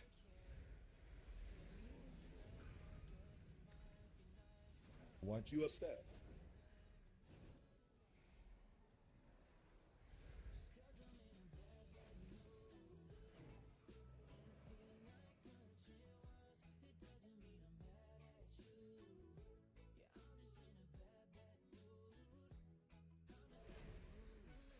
Destruction! Destruction!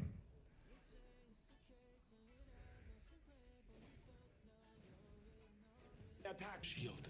Attack shield. Destruction! Embrace. Face me, necromancer. Thanatos will be avenged. Destruction! Eager to share your underling's fate. Your vaunted Attack shield. Attack shield. Destruction! temple lies in ruin. Your brethren are butchered. You have already lost. Vile monster!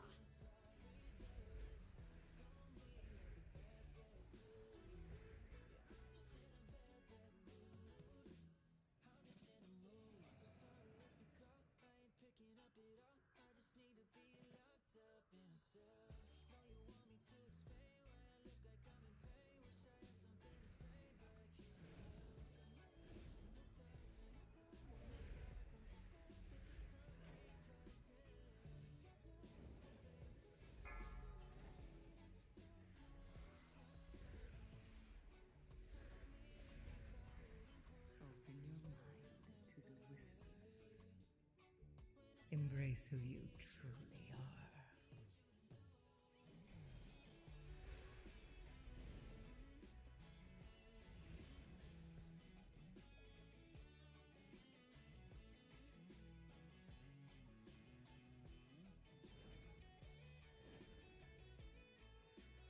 Destruction! Attack shield.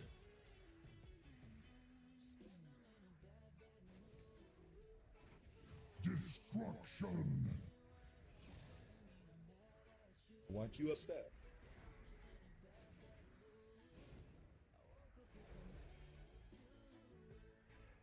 Destruction! Attack shield.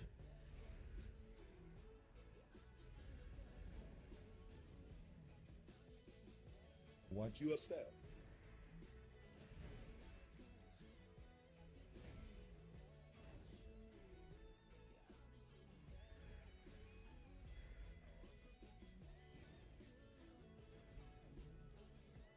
Watch your step. Embrace who you truly are.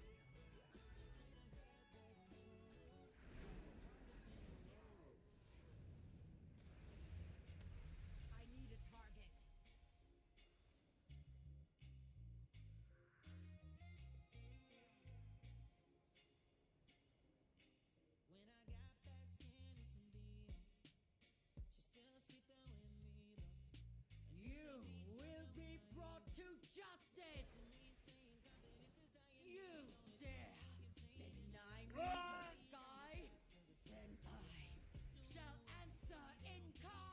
What you accept?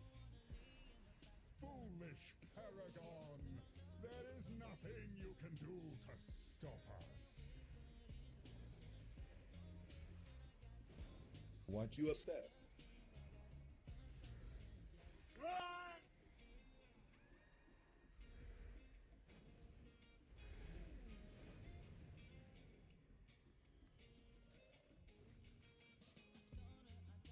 No matter.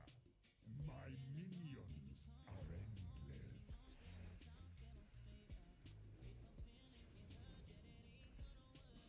Kill ads now. Soldiers rise once more.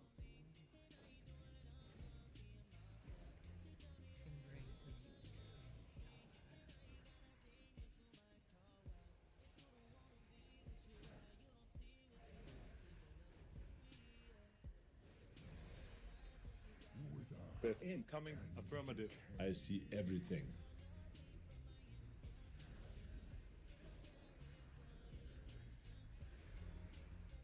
What you accept? Final act of service.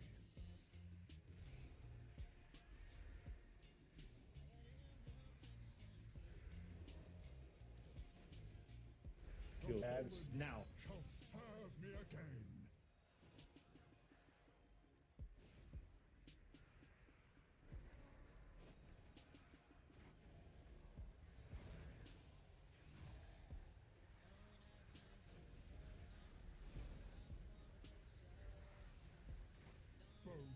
Incoming. Affirmative.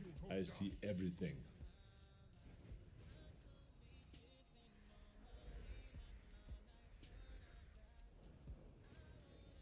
What you accept? Sacrifice comes victory. Oh, really? It just went live? Ah!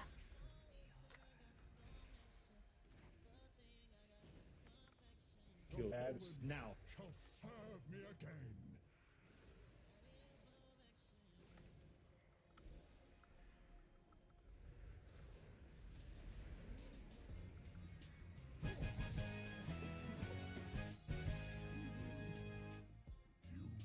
Your arrival proved timely, yet the battle rages on.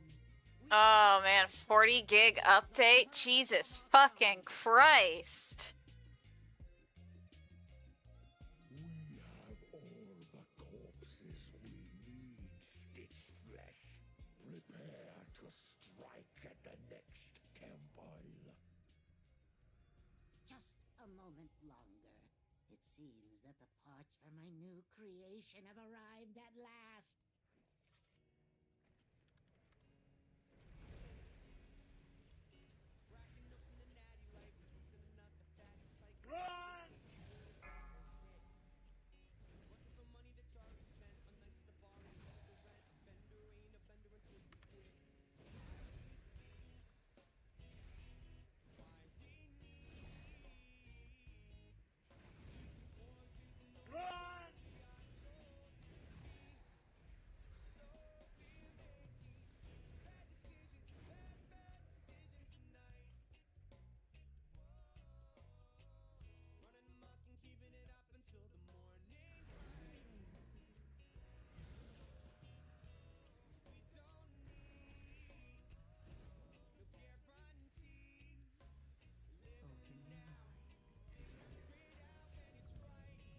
Embrace who you truly are.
Stop it!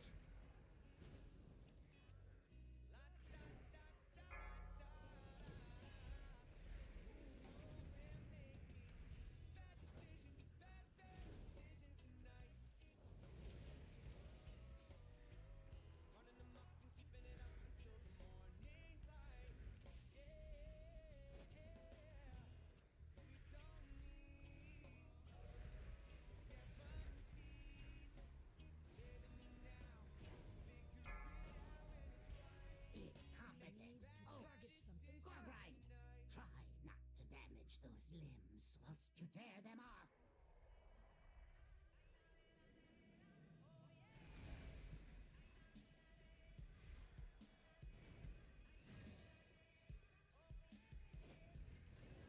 Destruction!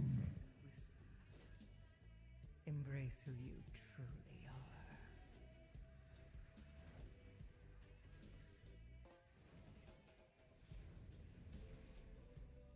Destruction!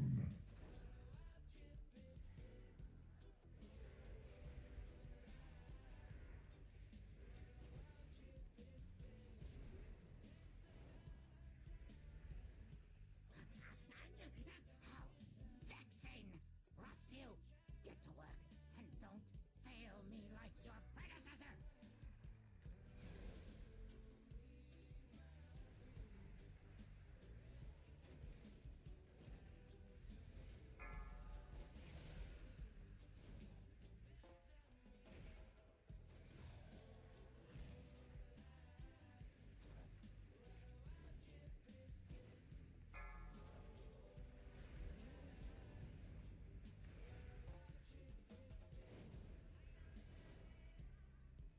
Open your mind to the whispers.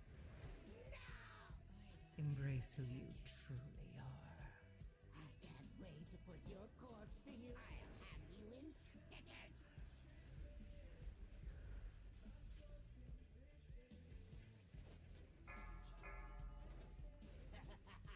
I must preserve your parts for later.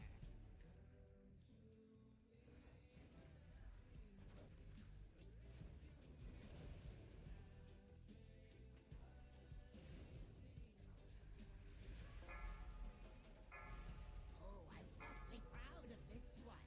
I'll have you in stitches. What do we? Why? We need to center this fuck, or we're gonna. Oh my god. It's always the hook, man. I must preserve your parts for later.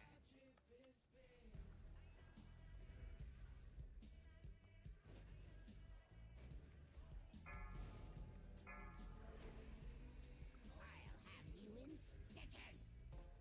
Open your mind. Imbecile! I'm the one who... Embrace who you truly are. That's a fucking wipe if I've ever seen one.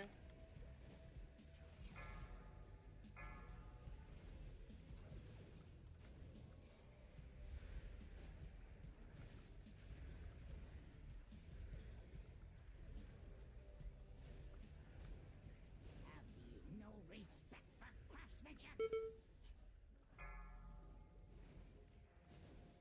My constructs can handle you on their own. I'll have you in stitches.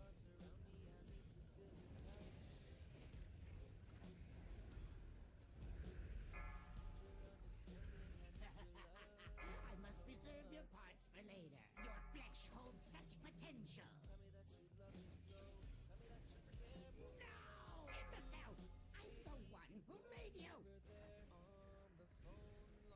Open your mind to the whispers. Embrace who you truly are. Target you. Get down! Horns on the head. Your flesh. Oh, why'd you move him? Oh my god. I was about to be like, why? Why would you move him? Don't move him. Get him, get him, get him. Come on. Target you. Yeah! Holy fuck. What a save.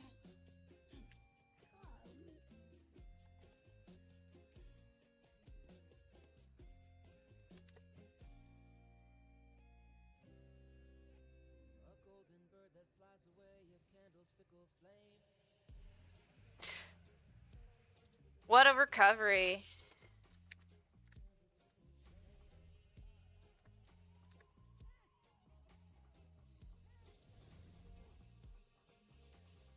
Bastion shall be laid to waste.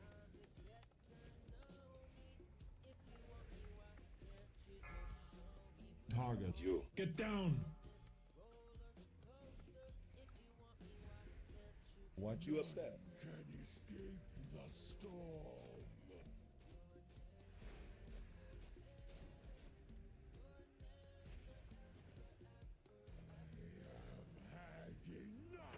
No! This is the real Quaid. It is. Hate that shit. Pick someone else that has legs. Watch your step. Can escape the storm.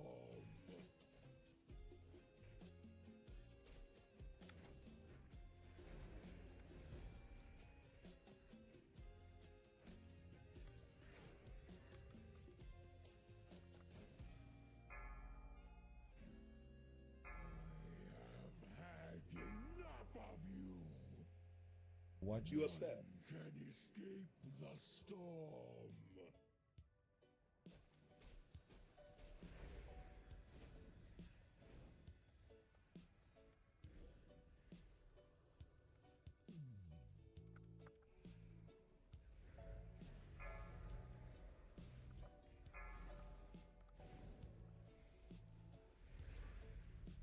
Watch your step. Can escape the storm. I have had enough of you.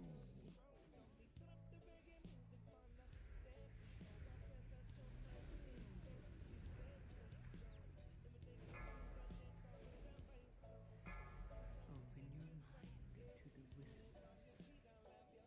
Watch your step. Can escape the storm.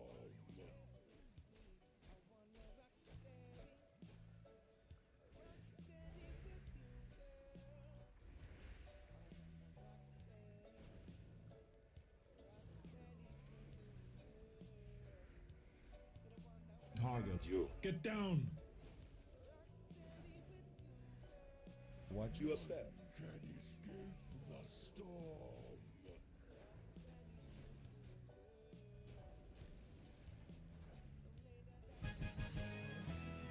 Damn! That was wild. We timed it too. For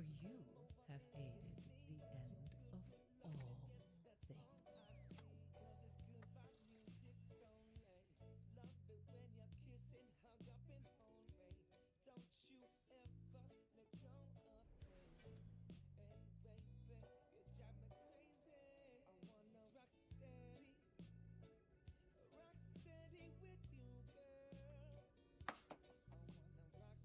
Mm.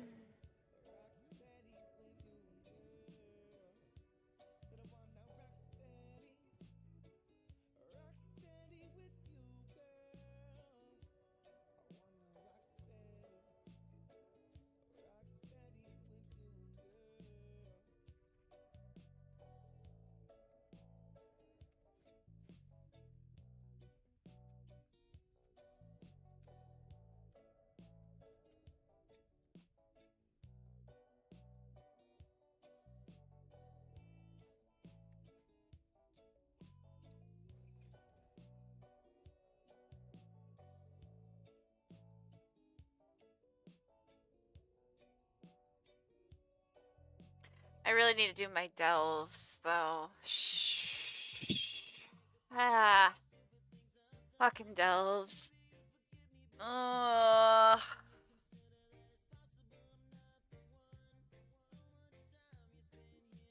Look at my little tater tot over there.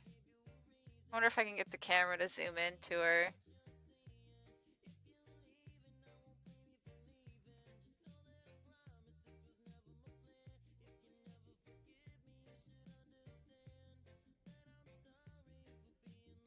That's as far as they'll zoom. Look at my little tater tot.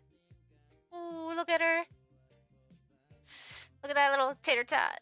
What are you doing, Freya?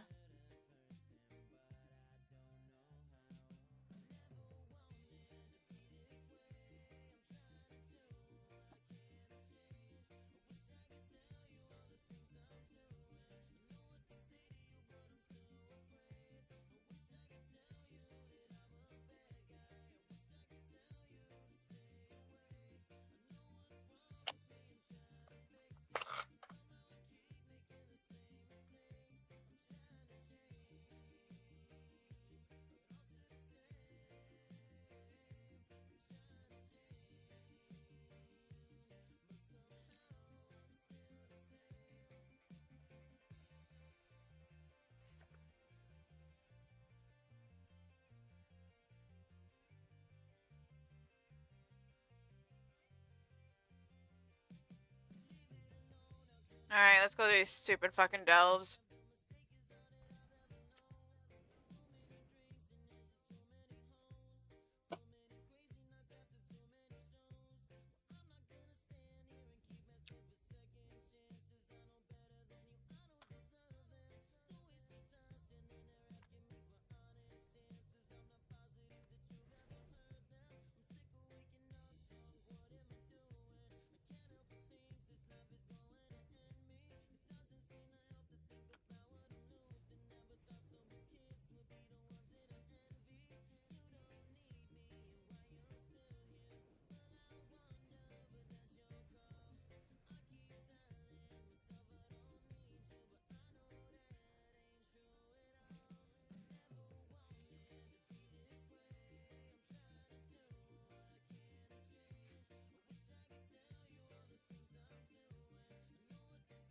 $6.23. Oof, that might be rough.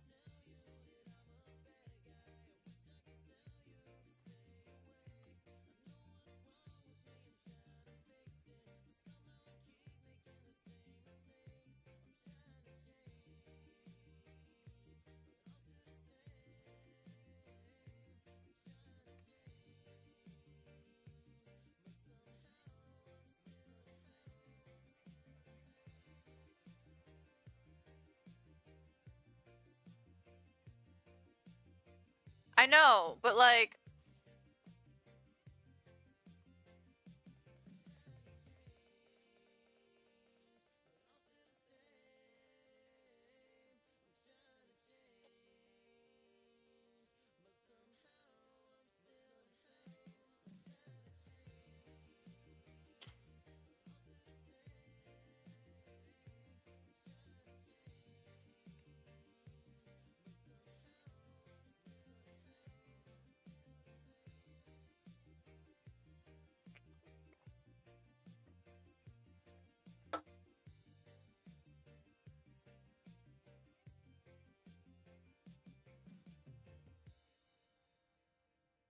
I don't know, I like to challenge myself, I guess. I don't know. Let's try a 9. Let's see how that feels. Fuck it. Get her.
The fuck?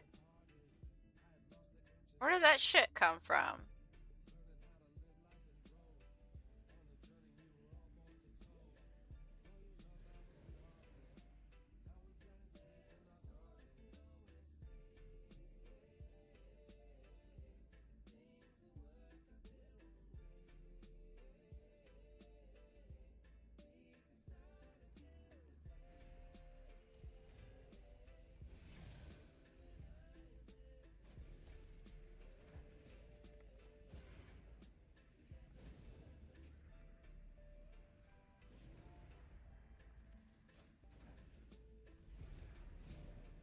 Seriously? It's a level fucking 80 mob. It shouldn't be that hard. It's just like, oh, what did they do to this fucking shit?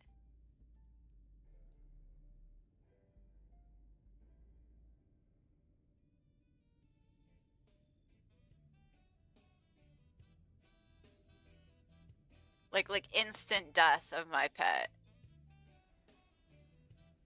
I'm so curious.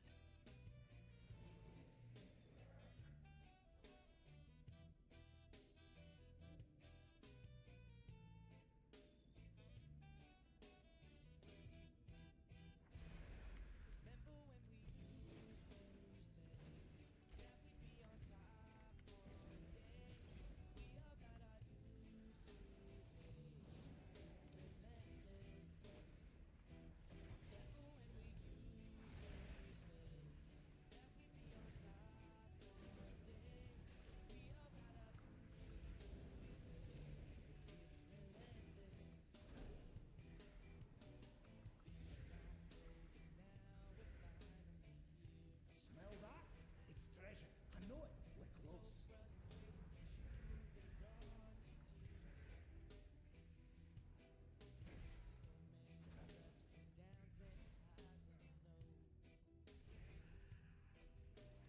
Why? Why is it? Why am I in a room that's just constantly spawning shit? Oh my gosh.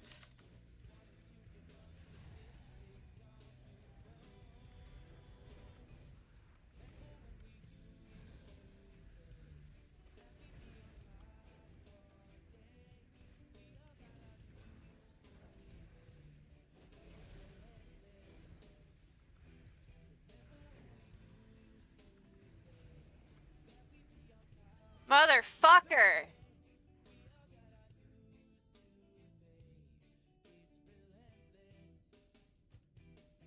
Oh my god. I'm annoyed. Like, you don't start pooping out fucking potions until I'm half dead. Like, poop out more potions. I just summoned the wrong pet. Useless. Heal me. Be a real fucking healer. I don't know.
Oh, the fire alarm was going off. I had no idea what the fuck was going on for a second.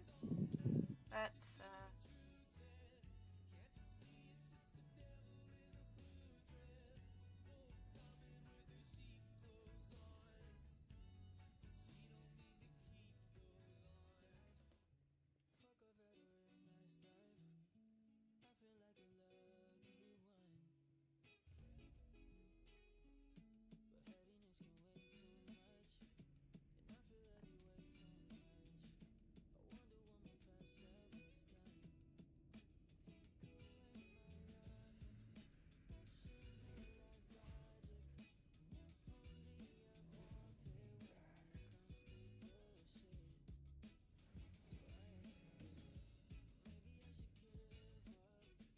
let's try this again.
I now pronounce all of us married. Hey, thank you so much, Viking Farmer, for the follow. Welcome to the Info Me.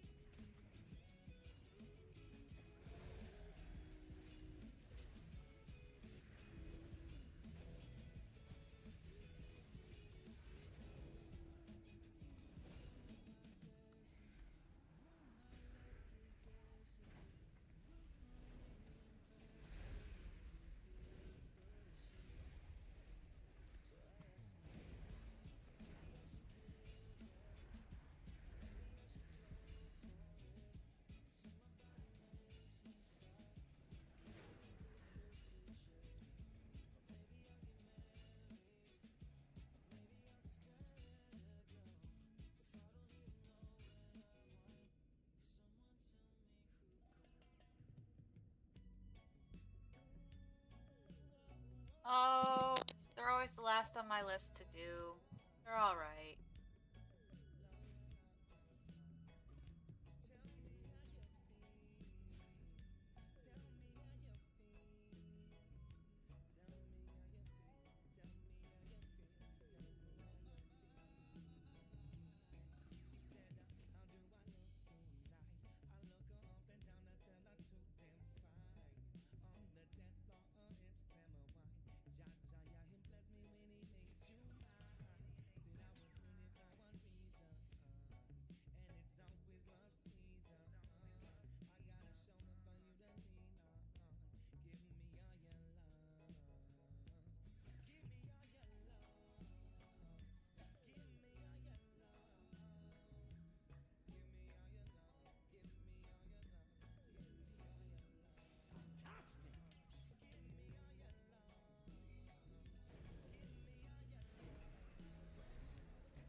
Was hoping that D4 would be up before fucking midnight tonight, so I could play it with, like, enough time, like, after I got all my shit done with WoW, but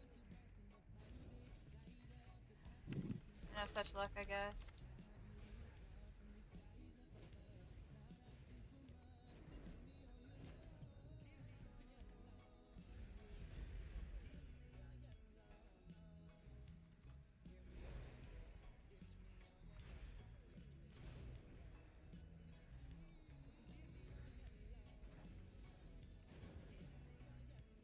I know, but like, it's almost 1 in the morning. Like, I don't have time to pick that shit up right now. Like, I want to finish at least one delve for my vault before I call it a night. That's really where I'm at.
What's up, Lord Zods?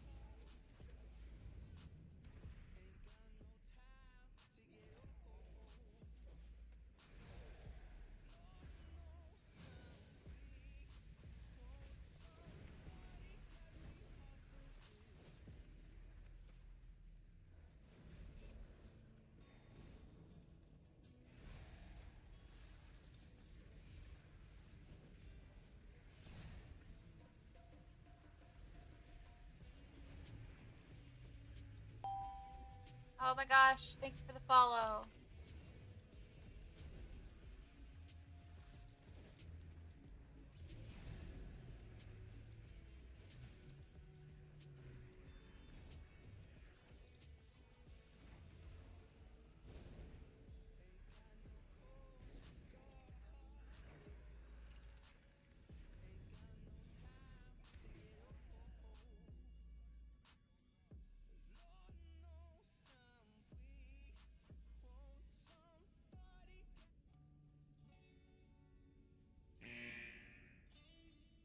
Us married. Thank you for the follow. Welcome to the Imp Army, comrade, Lord Zod. Where you think you're going, Miss Bunny? Hey. No, no. It's Bun Bun.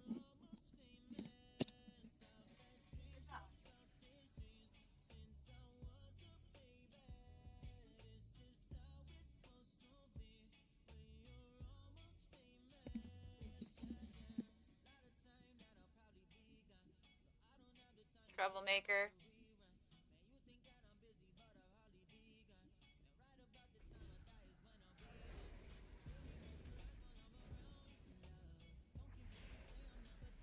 Want you upset?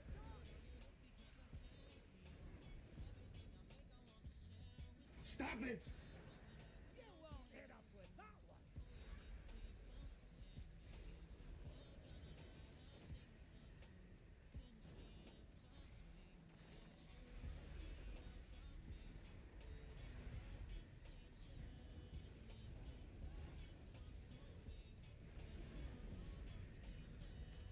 Want you upset?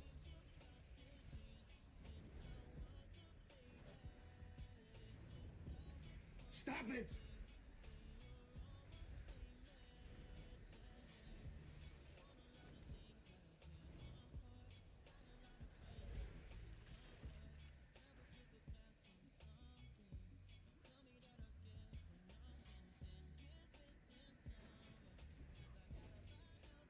Want you upset?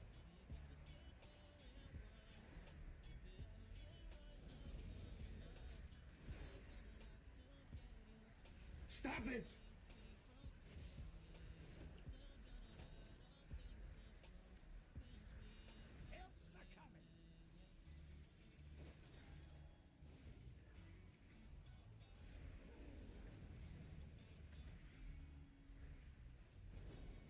Want you upset?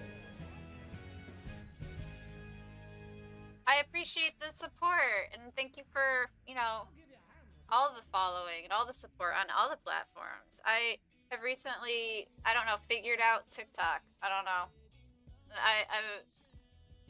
I'm trying, you know? I've been doing this streaming stuff for like 5 years, and keeping up with like what's gonna get me places is so exhausting sometimes. So I appreciate all the support.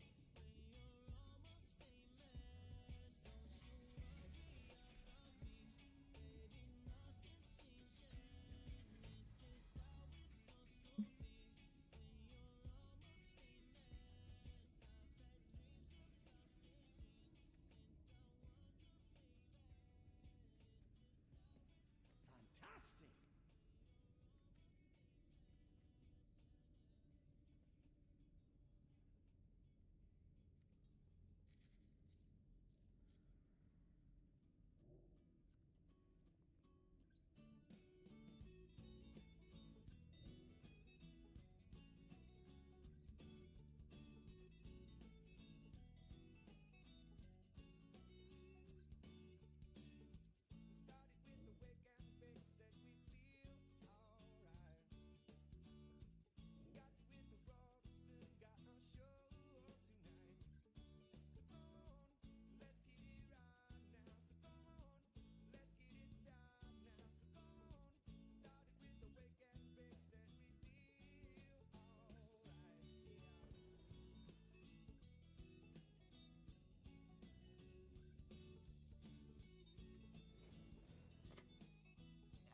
it's a good time to come back. Got some really cool stuff going on. I will say the season 1 keys suck awful, like something fierce, but everything else is great.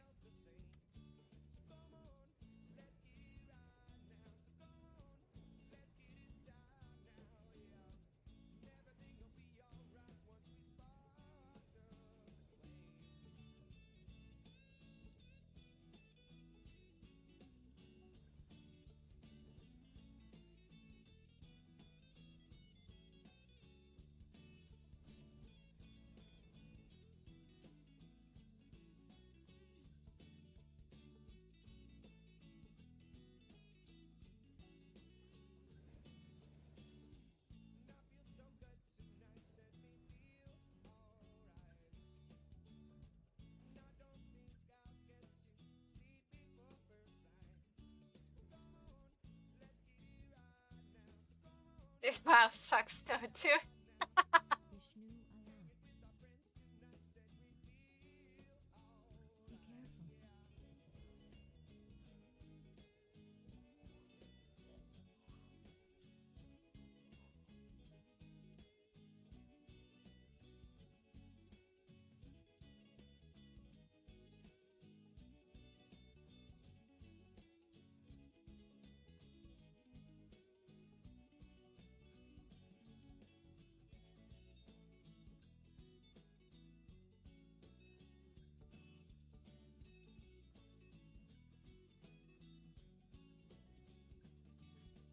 I mean,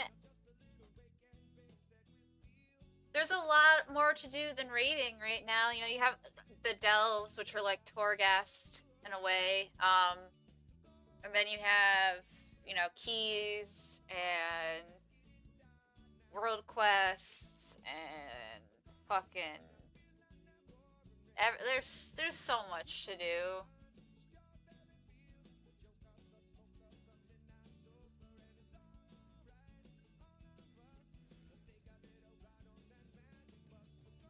Oh, I gotta do one more, really? Fuck. Gotta go to bed.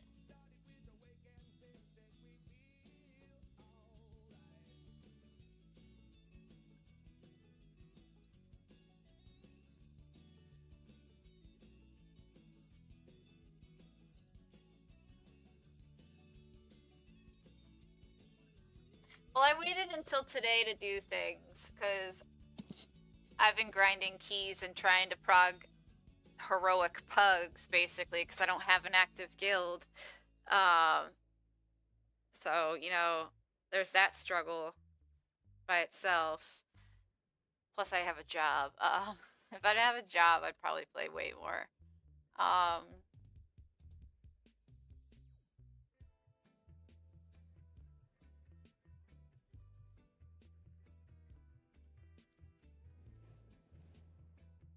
Let's get one of these stupid delves done for our vault, and I'm gonna have to probably call it a night because I gotta work tomorrow and get my kid to school. There is still plenty of construction work and rubble clearing needed. I wish WoW was my job a tiny bit.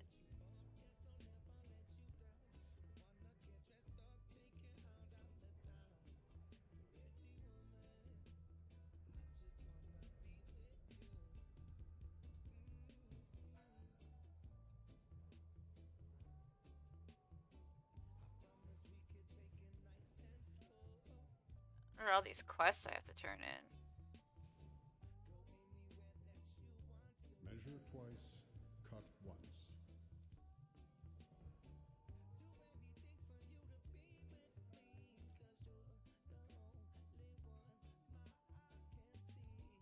It's not junk, it's treasure.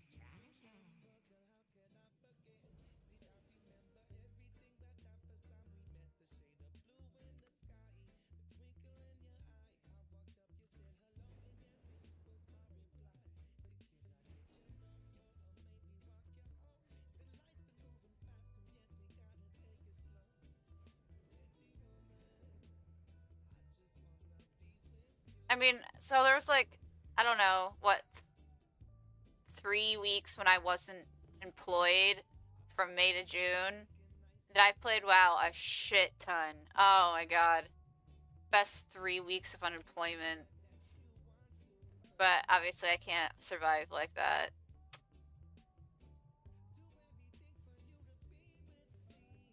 I don't really like to not have a job. Most people don't, I guess.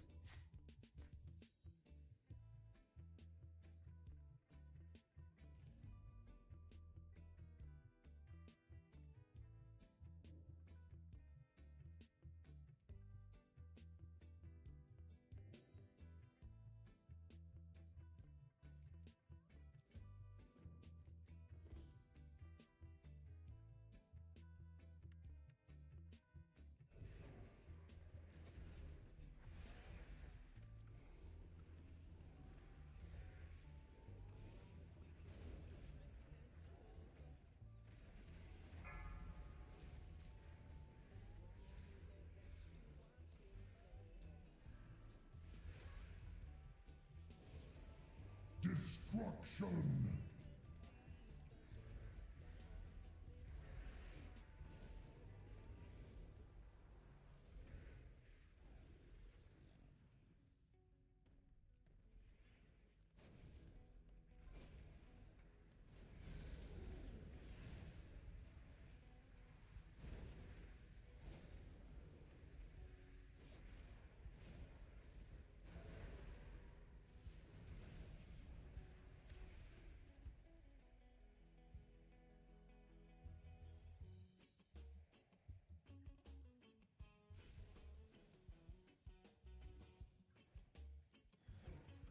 Those webs will summon the Rubians.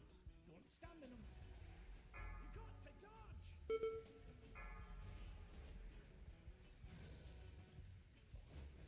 Help's a coming.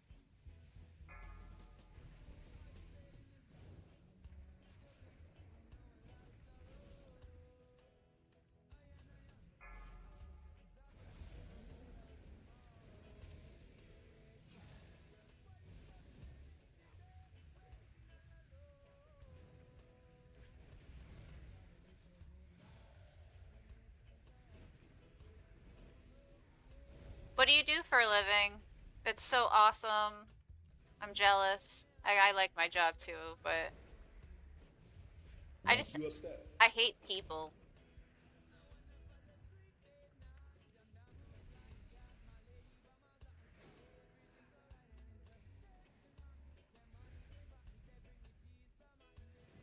Want you upset?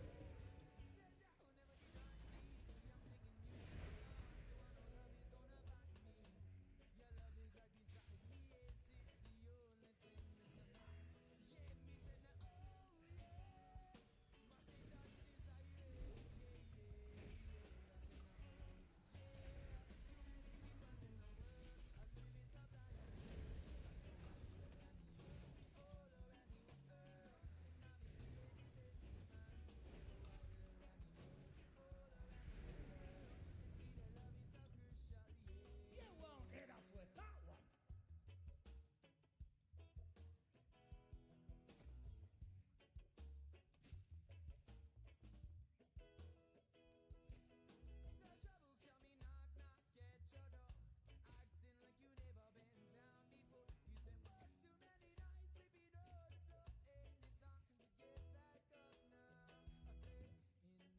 That's cool. Heavy equipment operator. Nice fight.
think that it's I think it's interesting that you have jobs like that allow you to see more of like your surroundings and your community and stuff like that. I have a desk job at the moment. A secretary, a receptionist, whatever you want to call it.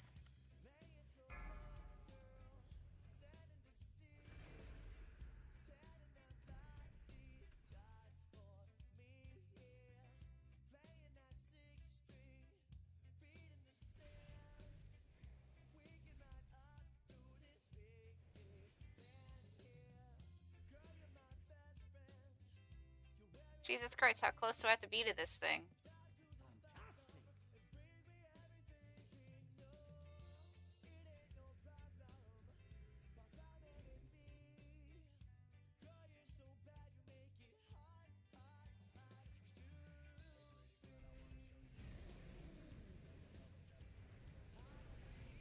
Charging, let's move. Now!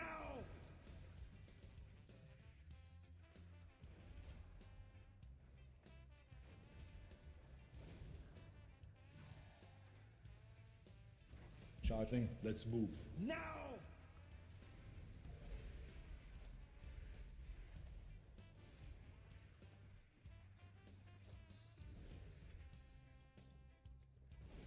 Charging, let's move. Now!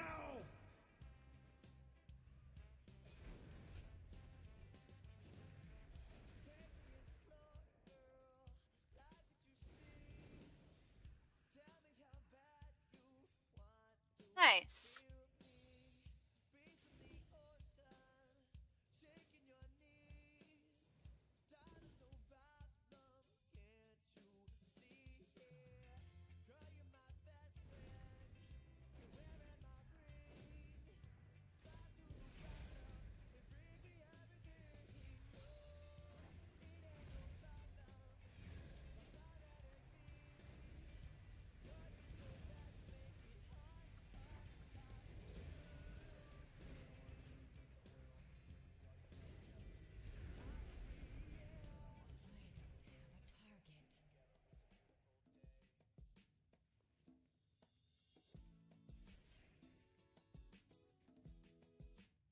How long have I been playing WoW? I've been playing WoW for about, I don't know, 15, 16 years or something like that.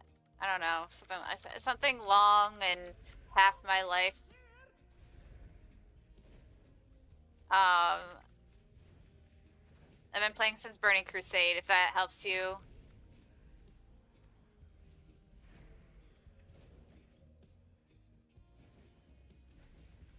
But yeah. And I have taken breaks from the game.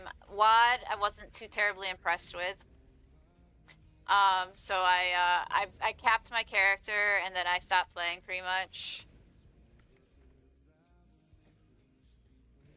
I'm gonna be honest, I was a straight up noob until like Kata.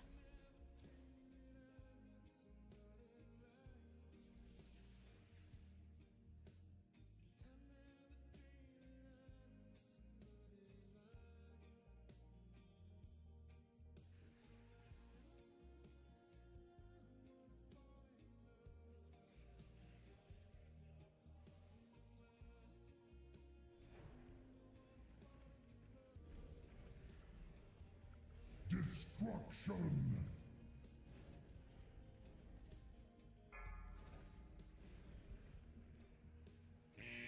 When'd you stop playing WoW? Oh my gosh. Okay.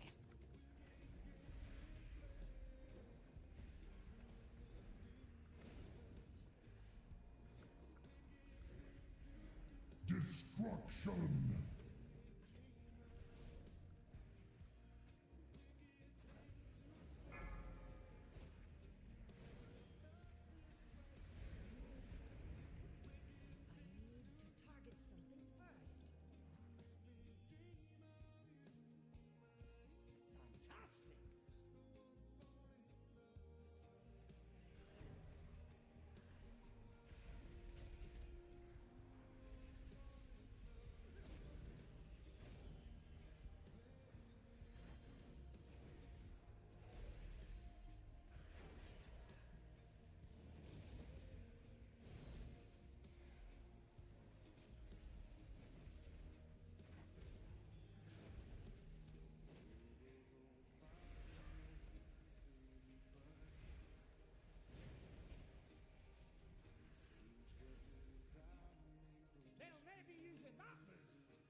Avarice and the Shadow Crucible and Dragonfly. All right. So you're a recent player. Okay.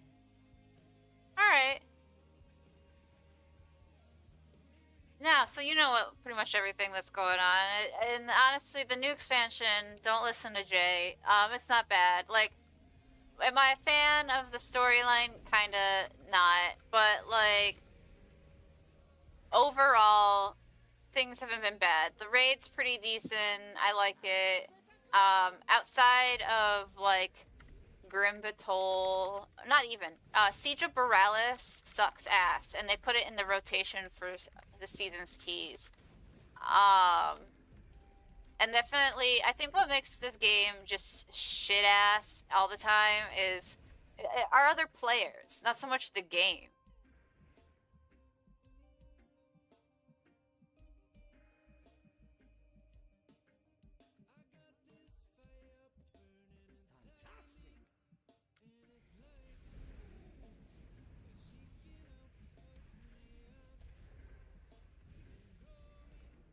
Charging, let's move. Now!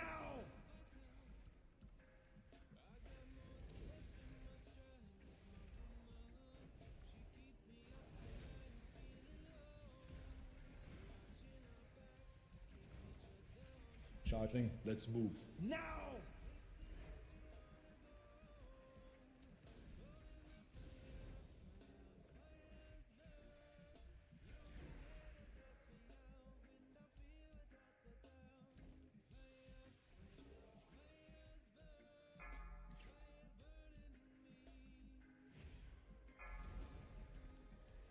Oh yeah, everyone's worried about their parsing and their IO score and their gear level, and never about, like, if they know the mechanics or if they're communicating properly or anything like that.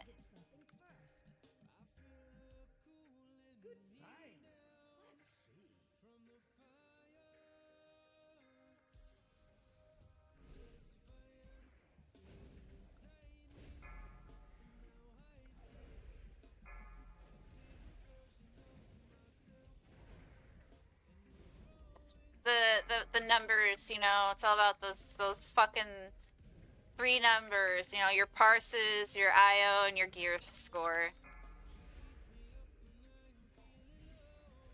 And it's kind of shitty, but you know, yeah, I guess that's like the thing I've come to terms with in WoW is it is gonna be like this. Unless you want to play Classic. Like, and I do. I am waiting for Firelands to come out. Definitely going to be doing GDKPs. Like, I'm looking forward to it.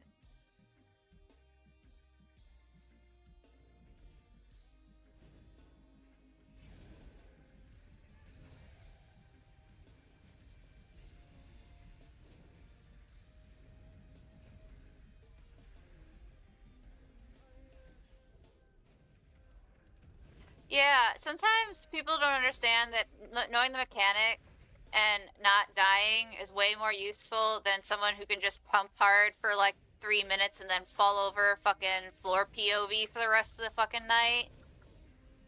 Like, cool.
Thank you. I was kind of in like a chill mood tonight. I wanted to listen to some stuff. I was listening to the Hold Up, but I think I listened through my playlist of them, so it's just like auto playing whatever. I'm not even sure what I'm listening to right now.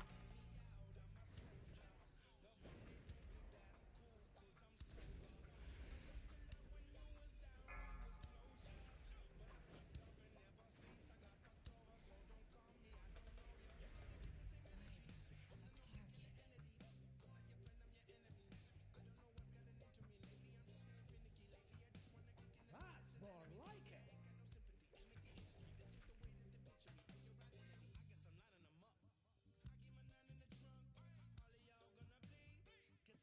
That's more like it.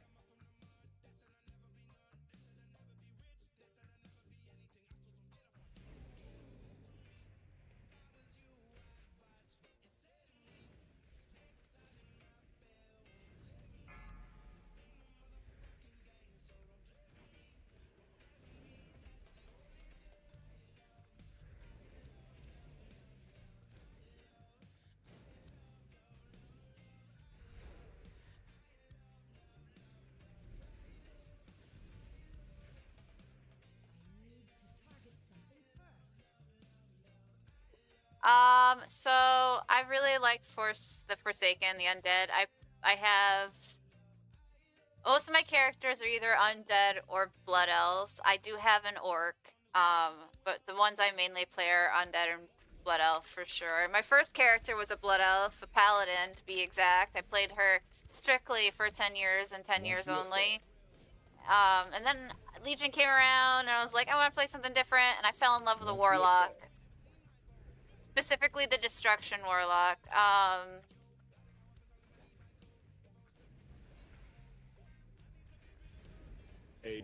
Affirmative. Get down. Oh, elephant. Want you upset. He's sneaking in there.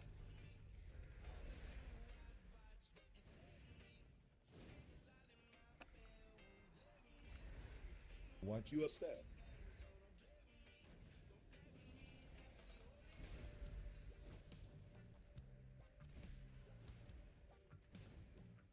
Want you upset.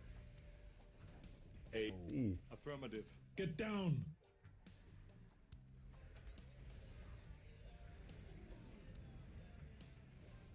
Rogue in the Death Knight. Yeah. Want you upset. Death Knights are pretty fucking cool. I can understand why people like them.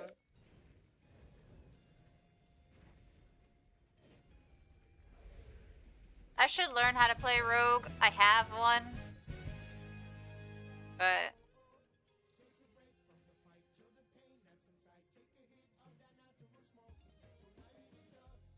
Stand back while I clear this away. alright, the vault has been not filled, but it's got the delve slot, one of them filled.